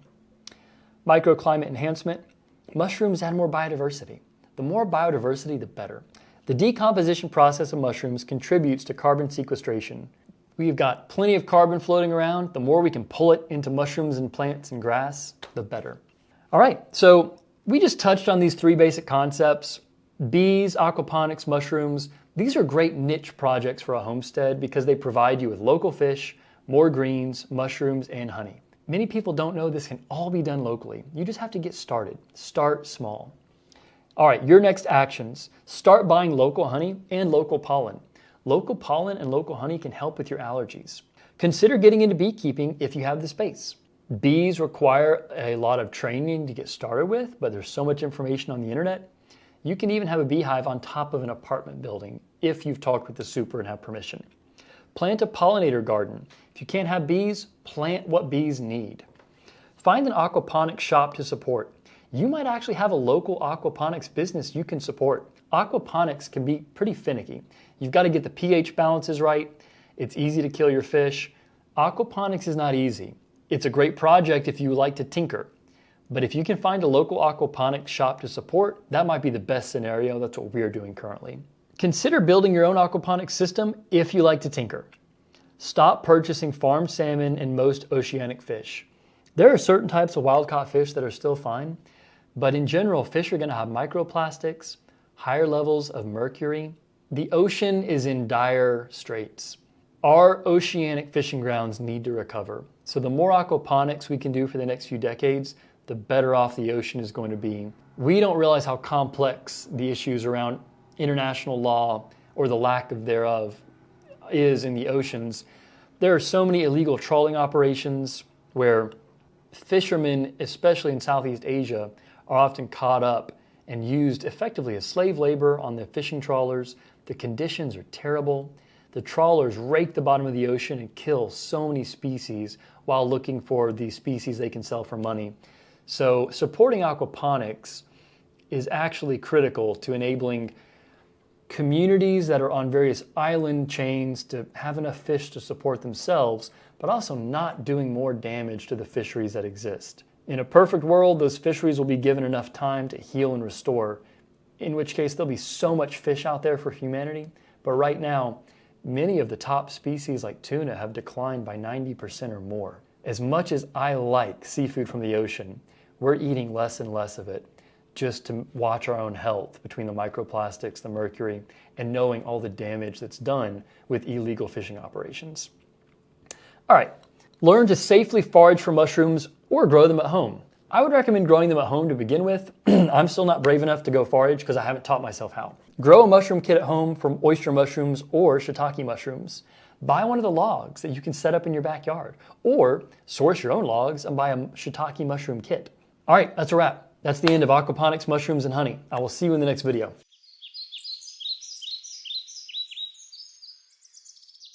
Today we're talking about biochar. So biochar is just a fancy term for charcoal, carbon, that is inoculated with nutrients to be a microbial home. So there's a lot of differing opinions out there around definitions, but when you boil it down, biochar is wood that has been turned into charcoal that's inoculated with nutrients to form a hotel for microbes. And it's got so many benefits in the garden. First and foremost, with composting. So first, let's talk about how we make biochar. We'll take old pallets, wood pallets that are not treated. We do not want toxic, chemically treated pallets with wood preservatives. We'll take wood pallets, we'll take sticks, we'll take small pieces of logs, we'll cut them up in small pieces. We have built a double barrel retort. There's a lot of ways to build a double barrel retort. Typically we just use like oil containers, oil canisters, oil drums. But there's many ways of making biochar. This is just one of many different variations. So our double barrel retort has got a small 30-gallon drum on the inside, then a bigger oil drum on the outside, and these are made out of steel. The drums have a lid that can be removed from each one, and then we drill air holes in the sides of each drum. So the inner drum is filled with our feedstock, whatever woody biomass we want to turn into biochar. And then on the outside, we put our fuel. So we have sticks, and then we've got pieces of wood that we've cut in thin slivers. The outside ring is going to burn. The inside feedstock will be baked and converted into charcoal to be later processed into biochar. So we put a cap on that overall drum. It's got a chimney on it. We'll post some photos and links to videos down below or add one over the video here. And then we set the fuel on fire. It takes about 2 hours, but the fuel burns down and it totally bakes all the fuel on the inside, or the feedstock rather, on the inside. Then when we open it up, once it's cooled down, we can take out that woody biomass that's turned to charcoal and crush it and crumble it in just a pure black carbon. But all those pieces, the wood structure is preserved. What happens in that process is called pyrolysis. Wood burns twice. Wood will burn off the gases, the hydrogen and the other gases locked inside the wood first. Then it'll burn off the carbon structure second. We don't want to burn off the carbon structure to make biochar, otherwise you just have ash. If you have a campfire and you let it burn totally, the wood will burn twice, the gases will burn first, then the carbon structure will burn off, and you're left with just ash. You want to prevent that second burn in order to make charcoal for biochar. So that's the double barrel retort. The other method we have is our fire pit, which is called a fire pit kiln. It's made to where the sides expand out. We fill it with a layer of materials, set that on fire, then put another layer of sticks on, and we just keep layering sticks on. That makes something called a fire cap. The fire on top keeps oxygen from burning the wood on the bottom totally. So we're making layer after layer after layer of charcoal. We've got another video of us using that system just to make biochar in a little bit more labor-intensive way, but it's great if you're doing a campfire with friends. Then we hose it down before it all burns off. So we will hose it down when it's all black charred charcoal. We've talked a little bit about how we make biochar. Let's talk about why we make biochar. Biochar provides this carbon sponge which retains water. It gives microbes a home. The microbes are key for the plants taking up nutrients, allowing mycelium to grow. Soil is this complex web of life, and charcoal inoculated with nutrients, whether that is liquid fertilizer, some people even use urine to inoculate their biochar. You just want nutrient-rich liquid, and it can even be compost. Mix your biochar charcoal in with compost. Over time, the nutrients, the microbial life will explode in those chunks of charcoal, and then you've got biochar. We like to inoculate our biochar in liquid fertilizer or compost and then crush it. We crush it finely. We run a truck over basically a packet of biochar. We put the charcoal in a billboard tarp, which is very durable. We get those for free. Then we run the truck over it. I know there are better ways of doing it. One day we'd like to get a grinder where we can just grind or blend the biochar and crush it that way. For now, running the truck over the biochar with a piece of plywood works pretty well to get it crushed finer. Biochar use actually goes back thousands of years. Tribes in South America would use biochar to make terra preta, which means black earth. Soil in the jungle is notoriously poor in nutrient value and quality, but when you take carbon, when you take charcoal, inoculate it with nutrients, mix that into the soil, that locks carbon into the soil for hundreds of years. And it allows the soil to soak up more water, more nutrients, and give the plants a better home. So let's list a few more of the benefits of biochar. Soil improvement. Biochar is a stable form of carbon that can enhance soil structure, porosity, and water retention, improving overall soil quality. When a stick or a log falls from a tree, when it rots, most of it goes up into the air. The carbon, as it decays, is respirated by microbes and goes back into the air, believe it or not. When you make biochar, you lock that carbon into being in the soil for hundreds of years. So it's a fantastic way to sequester carbon and build soil. Nutrient retention. Biochar has high surface area that can absorb nutrients and minerals, preventing leaching and making them more available to plants. Microbial habitat. Biochar provides a habitat for beneficial microorganisms that contribute to soil health, nutrient cycling, and plant growth. pH regulation. Depending on its source and production method, biochar can regulate soil pH, creating a more favorable environment for plant roots. Reduce erosion. Incorporating biochar into soil can increase its stability, reducing erosion and the loss of topsoil. If you add biochar to a clay soil like we have here in Georgia, it makes it more loamy and friable. If you add biochar to a very loose sandy soil, it helps it have more sticking power. It's a great balancing medium. Toxic absorption. Biochar has the ability to absorb and immobilize various pollutants, which is fantastic since we live in a world with plenty of contaminants that we need to soak up. Longevity. Biochar's slow decomposition rate means its benefits can persist in the soil for many years, providing lasting improvements. Waste recycling. Biochar can be produced from various organic waste materials, many agricultural materials, contributing to waste reduction and sustainable resource management. If we didn't make biochar with all of our sticks, you don't compost sticks. They would take years to break down. But when we take our sticks that fall in our lots, rather than let the county take them off, we make them into biochar, which is a great way of keeping that nutrient base, that carbon base on our land, making better soil. Enhanced plant growth. Plants grown in biochar-amended soils often exhibit increased growth rates, improved health, and higher yields. It's great for suppressing disease in plants, for adding to composting, increasing fertilizer efficiency, and even reducing greenhouse gas emissions by locking in the carbon. All right, next actions. Make your own biochar at home in a fire pit or a pit in the ground. There's plenty of tutorials on how to make that biochar. We'll link to some down below. Purchase biochar for your own plants and garden. If you don't make your own, go purchase some and see if it helps your plants in your potted plants or your grow bags. Research the many uses of biochar and activated charcoal. Finally, learn about using charcoal for water purification. You can make your own charcoal, and before you turn it into biochar, use it to make a water purifier. There are so many ways to use charcoal and biochar.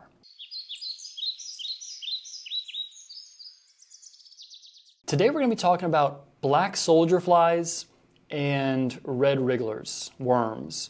So we're talking about bugs and creepy crawlies today and how they fit into an off-grid picture. My favorite bug on our homestead has got to be the black soldier fly. So we're going to start there. You might have seen our black soldier fly videos on our social media accounts. I didn't know what a black soldier fly was until the last 2 years. We researched food and feedstocks you could produce locally for chickens, pigs, fish. I was researching and I discovered something online called BSF, acronym for black soldier fly. And I was intrigued because I read that black soldier flies can eat food waste, the nastiest, most rotten, putrid food waste. Obviously, they eat the good stuff too, but black soldier flies will eat stuff you would never A, eat yourself, or B, feed to your chickens, pigs, or other livestock. So we don't often have leftovers that go bad in our fridge, and when we do, they're not terribly bad. They hardly ever get moldy, so we often just feed leftovers to chickens and pigs in our backyard. But on the rare occasion where something has just gone terribly, terribly wrong in our refrigerator, the black soldier flies love it. It could be rotted meat, it could be spoiled milk, it could be moldy cheese. The BSF will strip it clean. And then they are effectively acting like a filter to where they've eaten a nutrient source that could poison our chickens. But the black soldier flies themselves are perfectly fine food for the chickens. So think about black soldier flies as being like a filter between gross food your chickens would never eat or your pigs would never eat to converting it to high protein, high fat grubs. Because that's what a black soldier fly is. It is a grub. The black soldier fly adult looks like a black wasp. When you see a photo of them or a video clip, you'll recognize the black soldier fly. They're endemic to much of the world. They're native to North America. You can find them in parts of Europe, parts of the Middle East, China, Africa, South America. They're all over the place. So you probably won't have a hard time finding black soldier flies or attracting them to populate in your food bins. So we love BSF. I'm going to call them BSF from now on just because it's shorter. We love BSF because they're high protein, high fat insect that our chickens gobble up like candy. Our pigs will eat them too if the pigs can get to them, but our chickens are so much faster, they'll swoop in and pick all the BSF out of the ground first. But the life cycle of a black soldier fly is pretty simple. The adult female flies into our biopod, and I'll have a link to the biopod below and a link to a DIY biopod. Biopod is just the container where you put food waste, coffee grounds, sometimes a little grass clippings, and then cardboard for them to lay their eggs on. That's your environment for black soldier flies. The biopod is set up with a holding area for your food wastes, then a ramp, because once the grubs mature, they climb up the ramp. They're looking for soil to become dormant in as they grow into a full-blown fly. And then in the ramp, there's a slit and they fall down the slit. They self-harvest, as crazy as that sounds. There is a container in our biopod where they all fall into. So every few days we walk out there, we've got a few inches of black soldier flies in the bottom of the container. We'll shake those out as a protein source and a fat source for our chickens. Ducks will eat them, songbirds will eat them, pigs will eat them. We take our food scraps, from church. We have potluck most Sundays. I bring a 5-gallon bucket. The whole congregation knows to take their food waste, put it in the bucket. So you can get scraps from church. You can get scraps from local community events. If you've talked with, the planners, restaurants are amazing for getting food waste. And you often wouldn't feed that type of waste to your chickens or pigs because you don't know how old it is. That's not an issue for your black soldier flies. So a few of the other benefits of black soldier flies: they eat waste products nothing else would touch other than your methane digester. You're converting it to a high quality insect protein for free. It's keeping food and biological material out of landfills, and you are reducing your chicken feed costs. So BSF are effective organic waste management agents. They've got a high nutrient content. They make for sustainable animal feed. They're natural decomposers. This is going to sound gross, but if you have a dead animal on the property, if your BSF system is far enough away from your home, or if it's a big enough system, if you've got a roadkill, a squirrel, raccoon, possum, obviously you could bury it. It'd be a shame to throw it in the trash, but you can toss it in there with the BSF. They will strip it clean and turn it into high quality protein for your chickens. We've done that before with squirrels that have died on the property. And the BSF will pick it clean like piranha. I mean, I kid you not. I've taken food waste from, restaurants or family picnics where we've had uneaten chicken bones or chicken wings. The next day, the BSF will have picked it clean, just like piranha do. And they're just black grubs about this long. After they mature in the soil, they then turn into their fly form, and they're harmless as an adult fly. They don't even have mouths. They cannot eat. They literally exist as an adult just to procreate, lay eggs, and then die within a few days. So most of their life is in grub form. When they are adolescent grubs, they're going to be a white color. You don't want to harvest them when they're white. When they turn black, they're mature and they're much bigger. And that's when they migrate up, they fall in the bin, then you harvest them. One thing we've noticed with the BSF in particular is if there's a thunderstorm, something about the thunder, those vibrations cause the BSF to self-harvest in waves. So after a thunderstorm is a great time to harvest black soldier fly larvae from your system. One day I would like to try to replicate the boom of thunder to try to make the harvests more regular. Because if you start BSF, you'll realize it's not like you're getting a harvest every single day. They don't work on a clockwork schedule. You'll get a few pounds, and then you won't get any for a few days or a week. So they come in waves. So the BSF are basically competing for the nasty food waste or even roadkill that we could feed to a methane digester. It's amazing how fresh food waste can go straight to the chickens or pigs, moldy food waste can go to the methane digester or the black soldier flies, or compost systems. There's so many uses for food waste. You just have to start building your systems. So let's switch gears because we've talked about black soldier flies. We'll include links to the Biopod and the DIY system below, but they are a wonderful system to have on your homestead. Whether it's urban, suburban, rural, you can do them in a small space. Before I forget, the way that you set the system up involves taking coffee grounds or soil, grass clippings, using that as a base. Then you put food waste in there to attract the black soldier flies. It can take a few weeks. Don't be discouraged if it does take a few weeks for them to come in. Sometimes you'll attract houseflies first, but the amazing thing about black soldier flies is once they set up shop and they've got their colony rocking and rolling with all those grubs, they drive away the houseflies, and we still don't understand why. The research has been done, but scientists don't know why that happens. But once you get the BSF going, the houseflies are no longer an issue. And they eat food so quickly, smell is really not a problem either. It could smell a little funky when you're setting it up, so just hang in there, wait till they're attracted. But once the BSF have set up their colony, their pheromones attract more BSF. We put cardboard on top of the system, on top of the food waste, because that's where the females like to lay their eggs. They lay their eggs, the larvae hatch, they eat the food waste, they mature, they self-harvest, you feed them to your chickens. So that's the BSF overview. Let's talk about red wrigglers. Not as much material here, but we still love using them here in our homestead. We purchased a few pounds of red wrigglers from Uncle Jim's worm farm, and they ship through the mail. We then set up a triple bucket vermicomposting system. I'll have a link to that video below. But that system allows us to put the worms in with food waste and shredded damp newspaper. They're going to eat all the food waste and they're going to poop out worm castings, which are amazing for fertilizer and nutrients for your compost and gardens.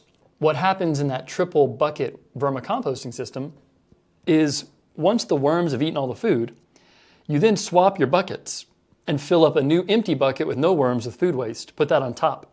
Put the worm bucket with worms and no food and worm poop down below. The worms will then migrate to where the food is. That allows you to take out the worm castings, and the entire system has holes throughout it with a final bucket on the bottom, which allows all the worm tea, it's worm pee, but we call it worm tea, to drip down, and then that's another amazing natural organic fertilizer for the garden. So the worm poop is a killer fertilizer. The worm castings are great for your garden. As you build bigger worm colonies, you can share the worms with others, you can sell them as bait, you can start selling them yourself online. There's all kinds of ways to use the worms, or just put them straight in your garden. The more worms in your garden, the better, because they create all those holes, which gives your plants more air, because plants need air in addition to soil. So you want a whole worm village in your garden if you can create it. That's a sign of very healthy soil. Red wrigglers eat more voraciously than night crawlers do. That's why we recommend using red wrigglers for your vermicomposting system.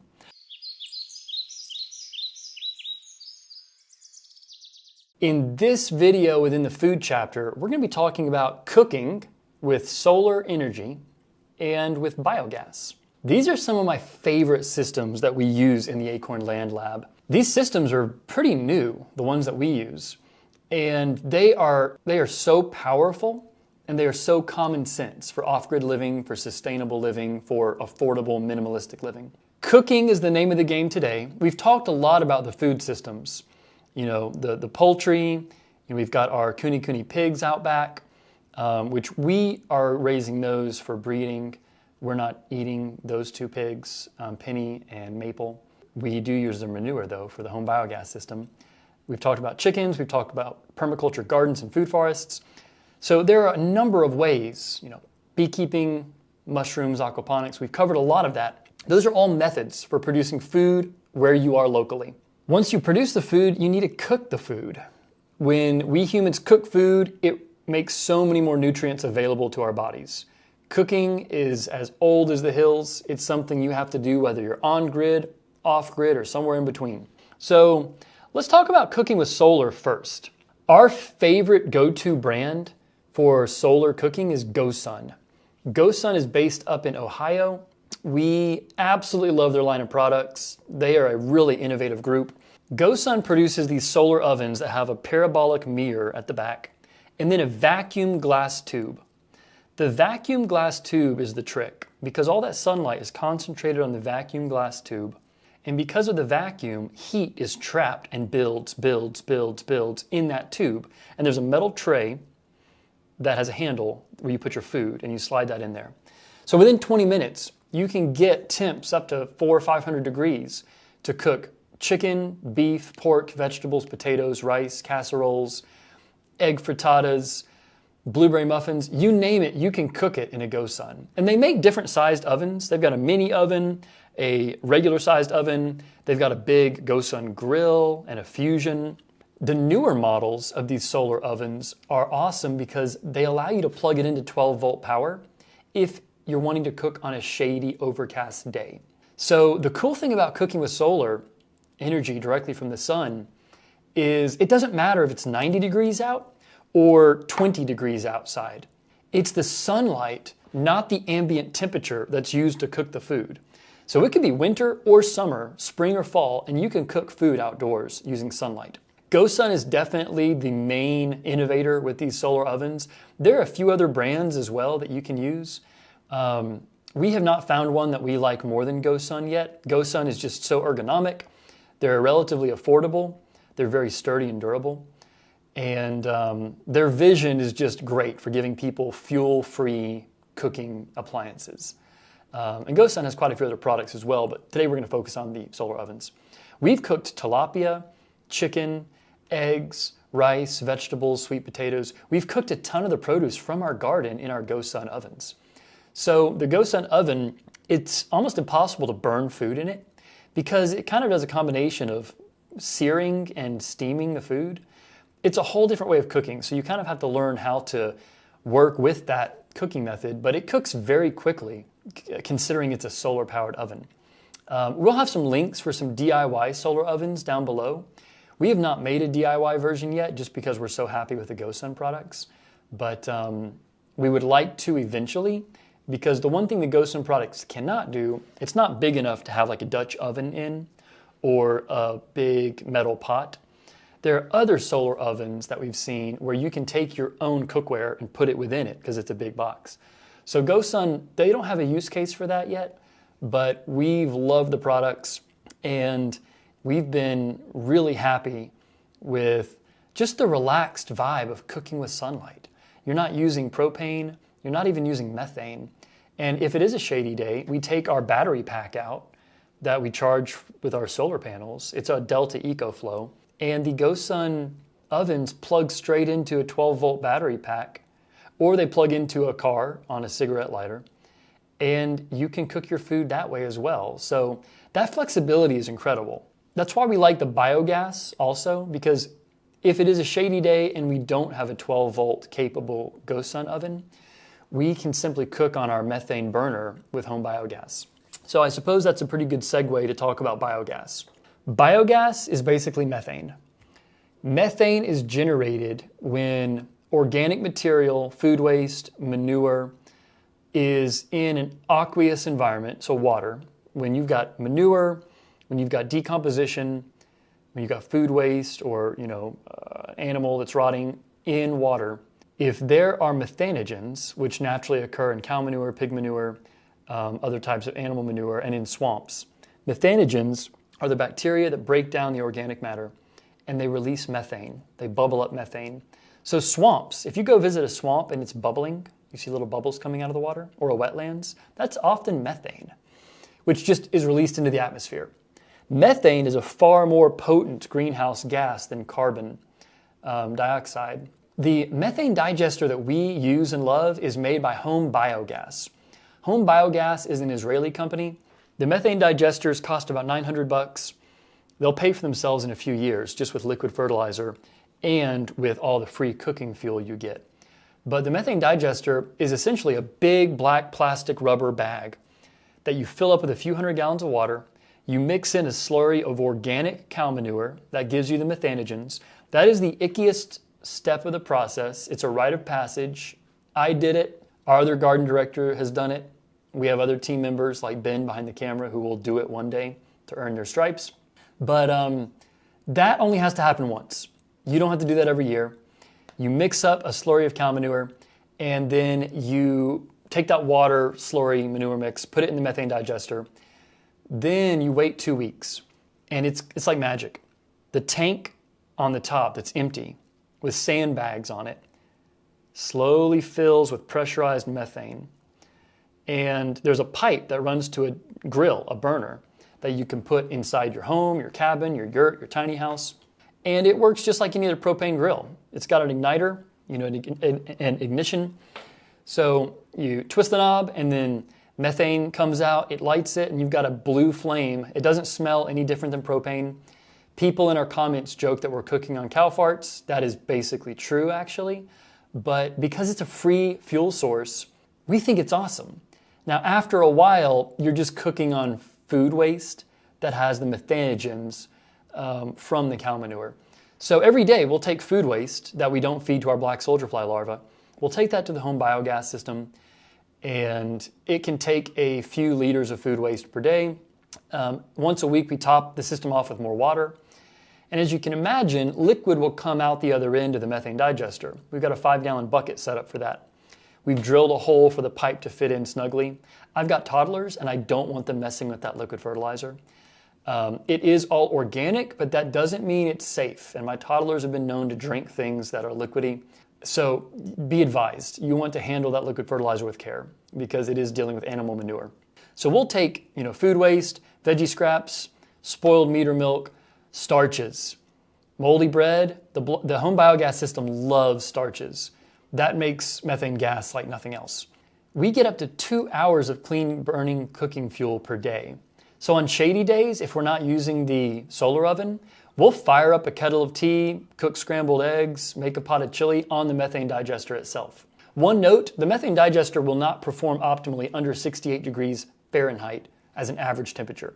You can go lower than 68 degrees in the night times as long as the temperature during the day is higher. You want your average daily temp to be 68 degrees. We use the liquid fertilizer in our garden. We use the cooking fuel to cook food on our back deck. We're excited to hook up more methane digesters for our micro cabin and our tiny house, and even our canvas tent. The methane digester can even function as an off-grid septic system. Home biogas makes this flush toilet that connects directly to the methane digester. Now, there's some caveats. You would not use the liquid effluent for fertilizing gardens because it has human waste at that point. You would make a leach bed of wood chips or have a small grove of blueberry bushes, comfrey, bamboo, some other type of plant that can then use that nutrients. But you want woody stems. You don't want plants that are like spinach or leafy greens because then you could have the issue of E. coli contamination. Basically, it's an above ground septic system, which an actual septic system can cost $15,000, $20,000. The home biogas system with a toilet connection costs about $1,500. So it's an amazing toilet setup for a tiny house, a yurt, an off-grid cabin. I like it a lot because unlike a composting toilet where you're using peat or sawdust and you've got to manually change that out, the home biogas system works just like a flush toilet. It uses water, but it uses 1/10 the water of a traditional toilet system. The home biogas toilet system is something that's more familiar because toilets are a funny thing with off-grid living. Many people are freaked out by using a different type of toilet, like a composting toilet or even a home biogas toilet, when they hear about it. But when they see the home biogas toilet, it's a white ceramic toilet that flushes. It's such a normal step for people that are really used to their on-grid suburban lifestyle. So we are big fans of cooking with solar energy, cooking with home biogas methane. I threw in the toilet bit. I kind of jumped the gun. Sanitation is coming later in the course. This was supposed to be talking about just cooking, but y'all have a preview for what's to come. So both of these are renewable energy sources, and they both effectively have zero emissions. The solar oven has no emissions as it operates. Technically, the methane oven, when you're cooking and you burn off the methane, it converts it into CO2. But compared to the methane that would be released if you put the food waste in a landfill, it is reducing emissions compared to what would be happening otherwise. They're both very energy efficient. They give you local power to cook locally, to fertilize locally, to create local energy. And you're retaining nutrients through the liquid fertilizer. People get a kick out of learning about these systems because they look interesting, they look different. Most of us haven't seen systems like this. Your next steps. Check out methane digesters for home biogas below. You can also DIY one with IBC tanks. We'll have a link for that. You can purchase your own home biogas system. We recommend Home Biogas. There really aren't any other brands available in the US right now. There's a really cool brand called B Energy in Germany, and they do a lot of work in Africa. And I believe there's a Chinese brand called Puxin. I'll link to both of them, but I can't recommend them because I haven't tried them yet. Then we'll have a link to making your own solar oven. We'll have a link to the Gosun solar ovens that our team really likes. And we would just recommend, if you can purchase one of these systems and try it out, let us know what you think. We love incorporating these into our day-to-day living.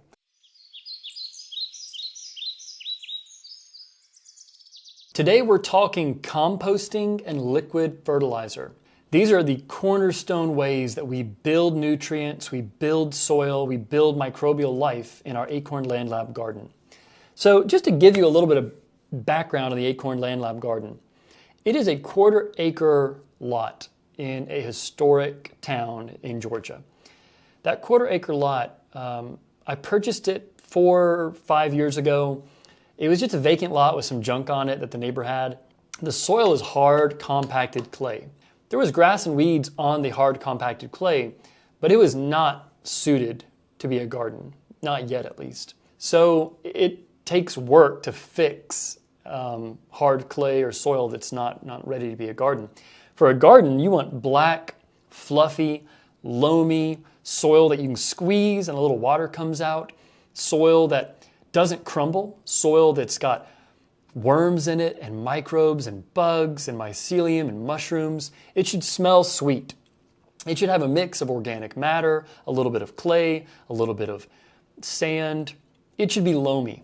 Loamy is what you want for a good garden soil. So we're starting with red Georgia clay out there 4 or 5 years ago. And it was just my wife and I working in the garden at that time. We knew how to compost decently. We weren't pro composters then. But we would save all of our food waste, our paper towels. I would rake up leaves or some leaves during the fall. You want to leave a lot of leaves for the pollinators and the luna moths and all the other insects that, hibernate in the leaves. So we'd leave leaves around the edge of our yard, but I would rake up leaves off our driveway, and then I would take grass clippings from the summer. We would pile all that biomass together. So the leaves are carbon, the grass clippings have primarily nitrogen. We take all that yard debris, and rather than bag it up and let the county take it or the garbage collection company take it, we would put it in big piles, our composting piles. And then we take our food waste, our food scraps, that includes coffee grounds, banana peels, vegetable peelings like potato peelings, zucchini, the ends of onions. Like if it grew out of the ground and it's a scrap, it's compostable. Even avocado shells and avocado pits. We would use paper towels too for carbon. All that material goes in the compost pail. We would just keep a metal compost pail on our kitchen counter. And every day we'd have 5 to 6 pounds of compostable material that we're keeping out of the landfill. So we take all that compostable material, put it on the piles of leaves and grass clippings. You don't want sticks in your compost pile. You don't want sticks, you don't want plastic, you don't want metal, you don't want anything with Roundup. If you have Roundup on your grass, don't put that in your compost pile. That'll kill your vegetables. You don't want Grazing. If you're getting manure, horse manure or cow manure from a field and the farmer is spraying a toxic pesticides or herbicide like Grazing, you don't want that in your garden. So you don't want sticks, you don't want wood chips. Those take forever to decompose. Those are great for pathways, not great for compost piles. So all that biomass goes into piles. And then over time it decomposes. The bigger you make the pile, the faster the microbial action is going to take place and it's going to heat up and decompose. Part of the key though for proper compost is having the right balance of browns and greens. Browns are primarily carbon materials. Greens are primarily nitrogen materials. The thing about those elements is grass clippings, coffee grounds, food waste, it's a mixture of both carbon and nitrogen. So your typical rule of thumb is you want a ratio of 3 browns to 1 green. So for every pound of leaves, of shredded paper, of shredded cardboard, you want to have 1 pound of grass clippings or coffee grounds or nitrogen heavy material. So that's going to be a little bit different for everybody based on your climate, your conditions. You're going to keep that compost pile wet.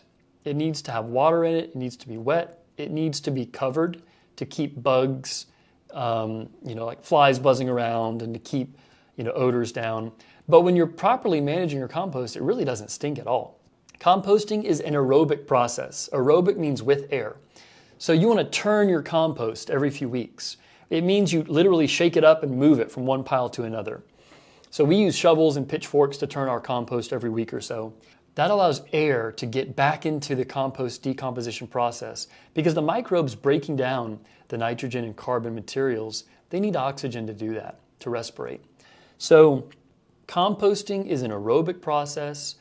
It smells a lot better than anaerobic processes. The methane digester is an anaerobic process. It means without oxygen. It's happening typically in a waterlogged, aqueous environment like a swamp, and you get way more swampy smells. That's where liquid fertilizer comes in, and we'll get to that in a minute. So aerobic composting needs high oxygen levels, it has faster decomposition, it's got reduced odor, it retains nutrients from your food waste, your yard materials and debris. Compost improves soil structure. So compost itself is not soil yet. It needs to be mixed in with your red clay, with your sand, with your loam. It needs the minerals. Then your compost adds organic biomass, organic matter to your soil. And then you're adding to your nutrient bank in your garden. So you want your soil to get thicker and better and fluffier year after year after year. You do not want to walk on top of your raised beds. You don't want to walk in your rows because when you compact soil, you squish it down and there's less room for water and air. You want fluffy, light soil. So it's okay to be a little militant about keeping other people and yourself and animals off your garden rows. You don't want them compressed. You want fluffy soil. So we started by tilling the red clay because there was no other way to do it. You had to break that red clay up. And then we planted a cover crop of clover to add more nitrogen into the soil, and we mowed that down. And then we just kept adding more compost, more leaves. We get coffee grounds from the coffee shop on the town square. We get horse manure from an organic horse farm. We sometimes get cow manure. We've got paper products we shred. We've got all the food waste. We've got the leaves, the grass clippings. All of that has been giving us every few months another inch of black soil. And we build that black soil layer by layer by layer. We've got pallets that delineate our composting bays in the land lab garden. So we are actually building soil out there and sequestering carbon. Industrial ag farms with the giant combines and the huge tillers, the way that they spread fertilizer and they till, they're losing soil every year. Soil is getting washed out and eroded and flowing into rivers, creeks, and streams, and a lot of it's going straight down the Mississippi and being flushed into the Gulf of Mexico.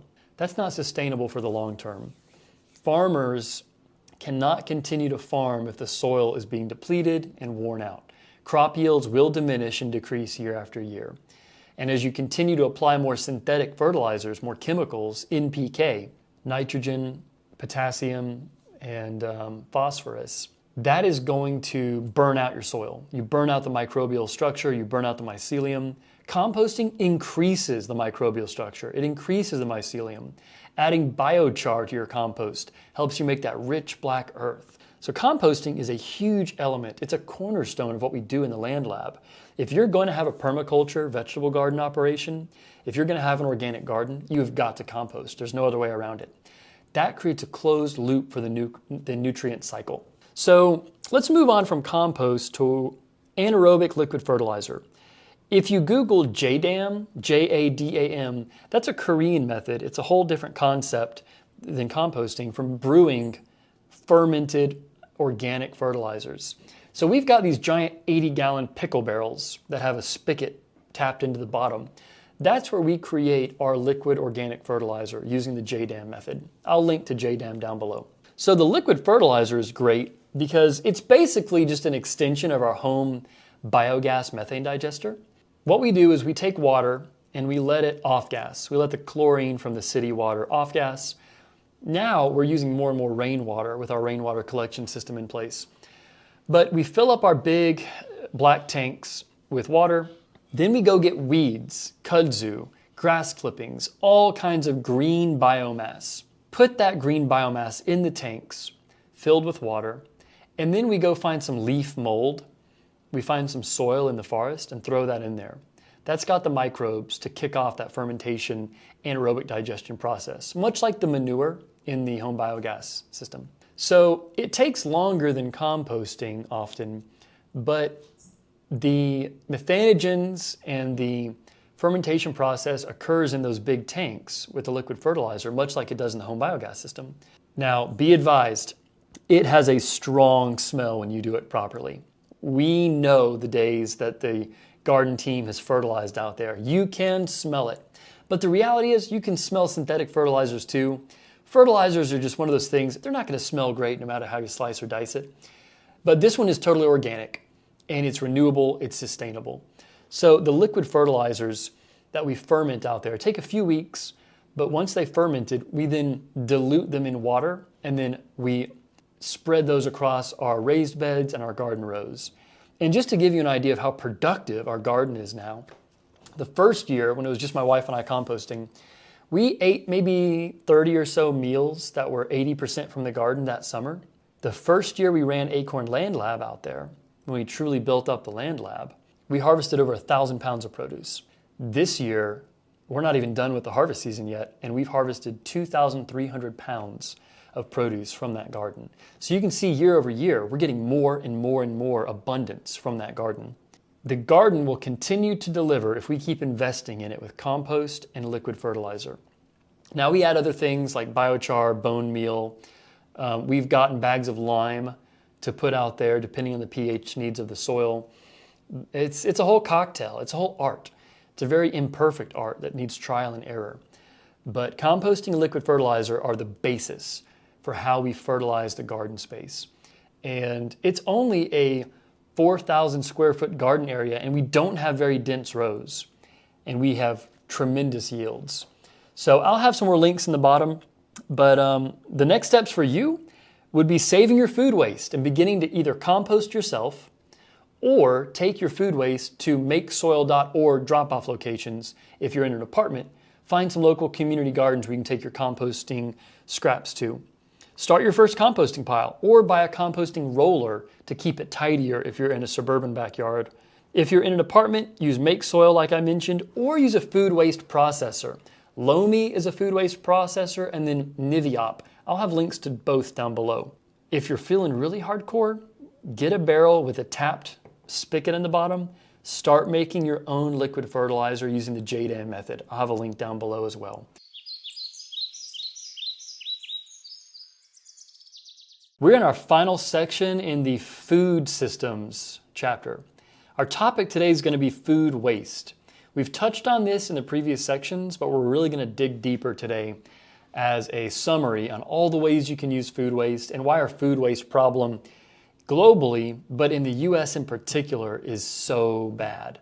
Wasted food really is a travesty and should never happen. So we're going to talk about how to prevent it, talk about the issues so you have a clear picture of what's happening, and talk about all the useful ways you can use food waste. So a recap from our food system issues video. Food waste. 2.5 billion tons of food is wasted annually globally. That is valued at around $230 billion. It's estimated that with $330 billion, we could end world hunger over a 10-year period. That amount of food waste would be 2/3 or more of what it would take to end world hunger over 10 years. That's insane. Our agricultural food systems are responsible for about 70% of the water extracted from nature. A lot of that is with industrial ag, which is not sustainable. So we've got to change up the way that we're growing food because we're depleting our aquifers and our reservoirs at a rapid rate in areas like the American West, parts of South Africa, areas in the Middle East, in Australia. The world's food waste could feed 2 billion people annually. We have 8 billion people on Earth. 2 billion people is 25% of all people we could feed just with what we waste. The average American family wastes 250 pounds of food every year. 250 pounds. This makes it more understandable for us in our small scale living. But a family of 4 wastes on average 250 pounds of food every year. That is a value of about $1,600 a year. You're throwing out $1,600 in wasted food. The U.S. consumer wastes about 1/3 of all purchased food. Let that sink in. 1/3 of the food you purchase every year is wasted. Waste is going to happen. It just does. Leftovers are going to get spoiled. People don't always finish their meal.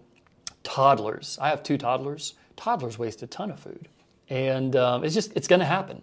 We try to minimize waste, but what do we do with food waste? Because it is inevitable. Food will spoil. Food is not always purchased in grocery stores.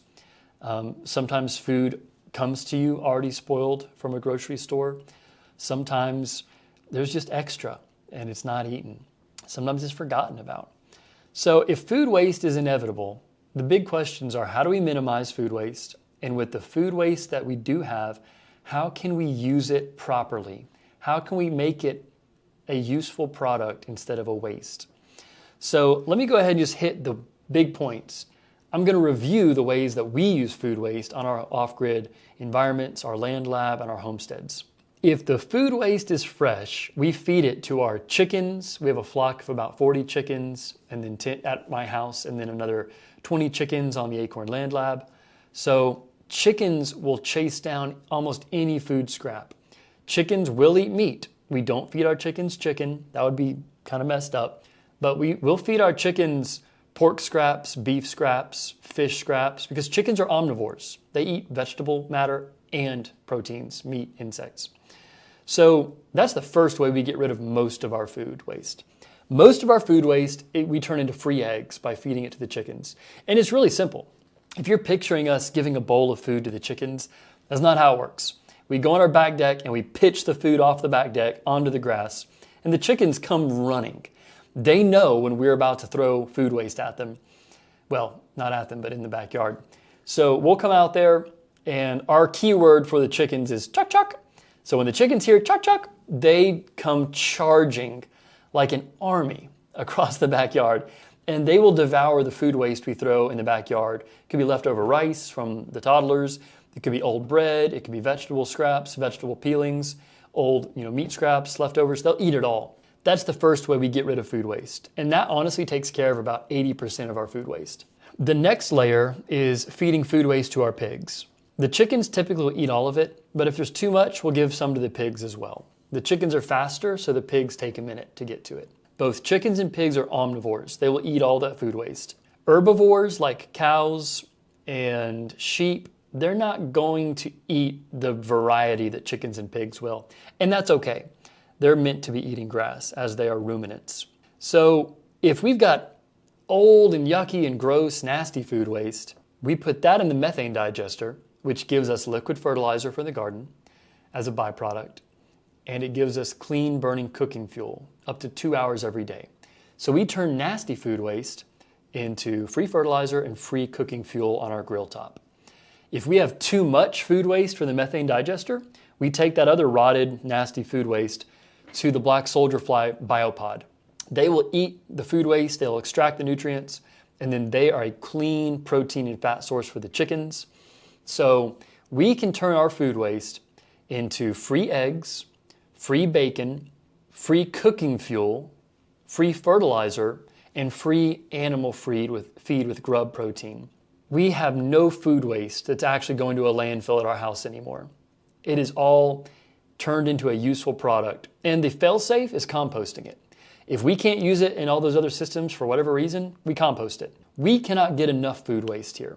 So at our land lab and our homes, we're getting food waste from restaurants. We're getting coffee grounds from restaurants. We don't actually throw away anything at our homes. We're a net sink for food waste. We are a food waste negative environment.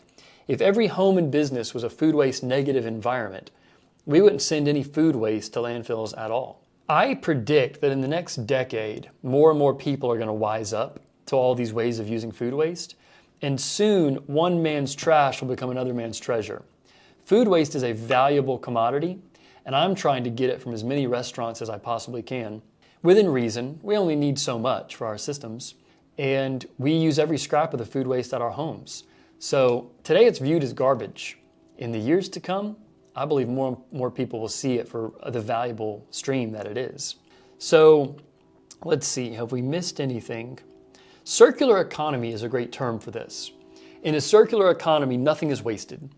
So making sure that your food waste is being converted into animal feed, eggs, bacon, methane fuel, fertilizer, black soldier flies, compost, that is the best example of a circular economy. A linear economy is where minerals are mined for fertilizers, fossil fuels are used to make fertilizers, fertilizers are made, they're sprayed onto big farms, they're used to grow industrial corn and soy. That's used to feed animals or make, junk food. That food is then thrown away in the landfill, and the nutrients ends up stuck in that landfill, and methane escapes into the atmosphere. That's a linear system. That's a linear economy. That is not sustainable. You're moving nutrients, you're moving minerals, you're moving soil from here to here, and it's never reconnecting. When you bend that line into a loop, a circle, now it's circular, now it's sustainable, now it's a circular economy. So your next steps: stop throwing away your food waste. It's valuable. If you're in an apartment, I understand it's more tricky. Set up a vermicomposting system for worms to eat your food waste and convert it into worm castings and worm tea. Get a Lomi or a Niviop compost prep machine. It bakes the food waste and grinds it up into almost like a powder that you can then use to fertilize your plants or take to a community garden. Get a home biogas unit to turn your food waste into clean cooking fuel or fertilizer, liquid fertilizer. Feed your food waste to chickens and pigs if you've got them, or if you're nearby a homesteader or a community garden with animals. Grow black soldier fly larvae. Compost your food waste. There are so many ways of using it. It really is a shame, and it's a travesty, honestly, to throw it in the landfill. Food waste should never go into the landfill, ever. So start those processes, start the ones you can. Teach your family and friends about how to use their food waste properly, and research more about the issue. Learn about how you can even help restaurants divert food waste. Home biogas makes industrial-sized methane digesters for restaurants to be able to convert their food waste into methane gas for heating water, cooking, and producing other forms of energy through the methane. All right, that's it for now. Thanks for tuning in. This is the end of the food chapter and the food systems chapter. I will see you in the next section.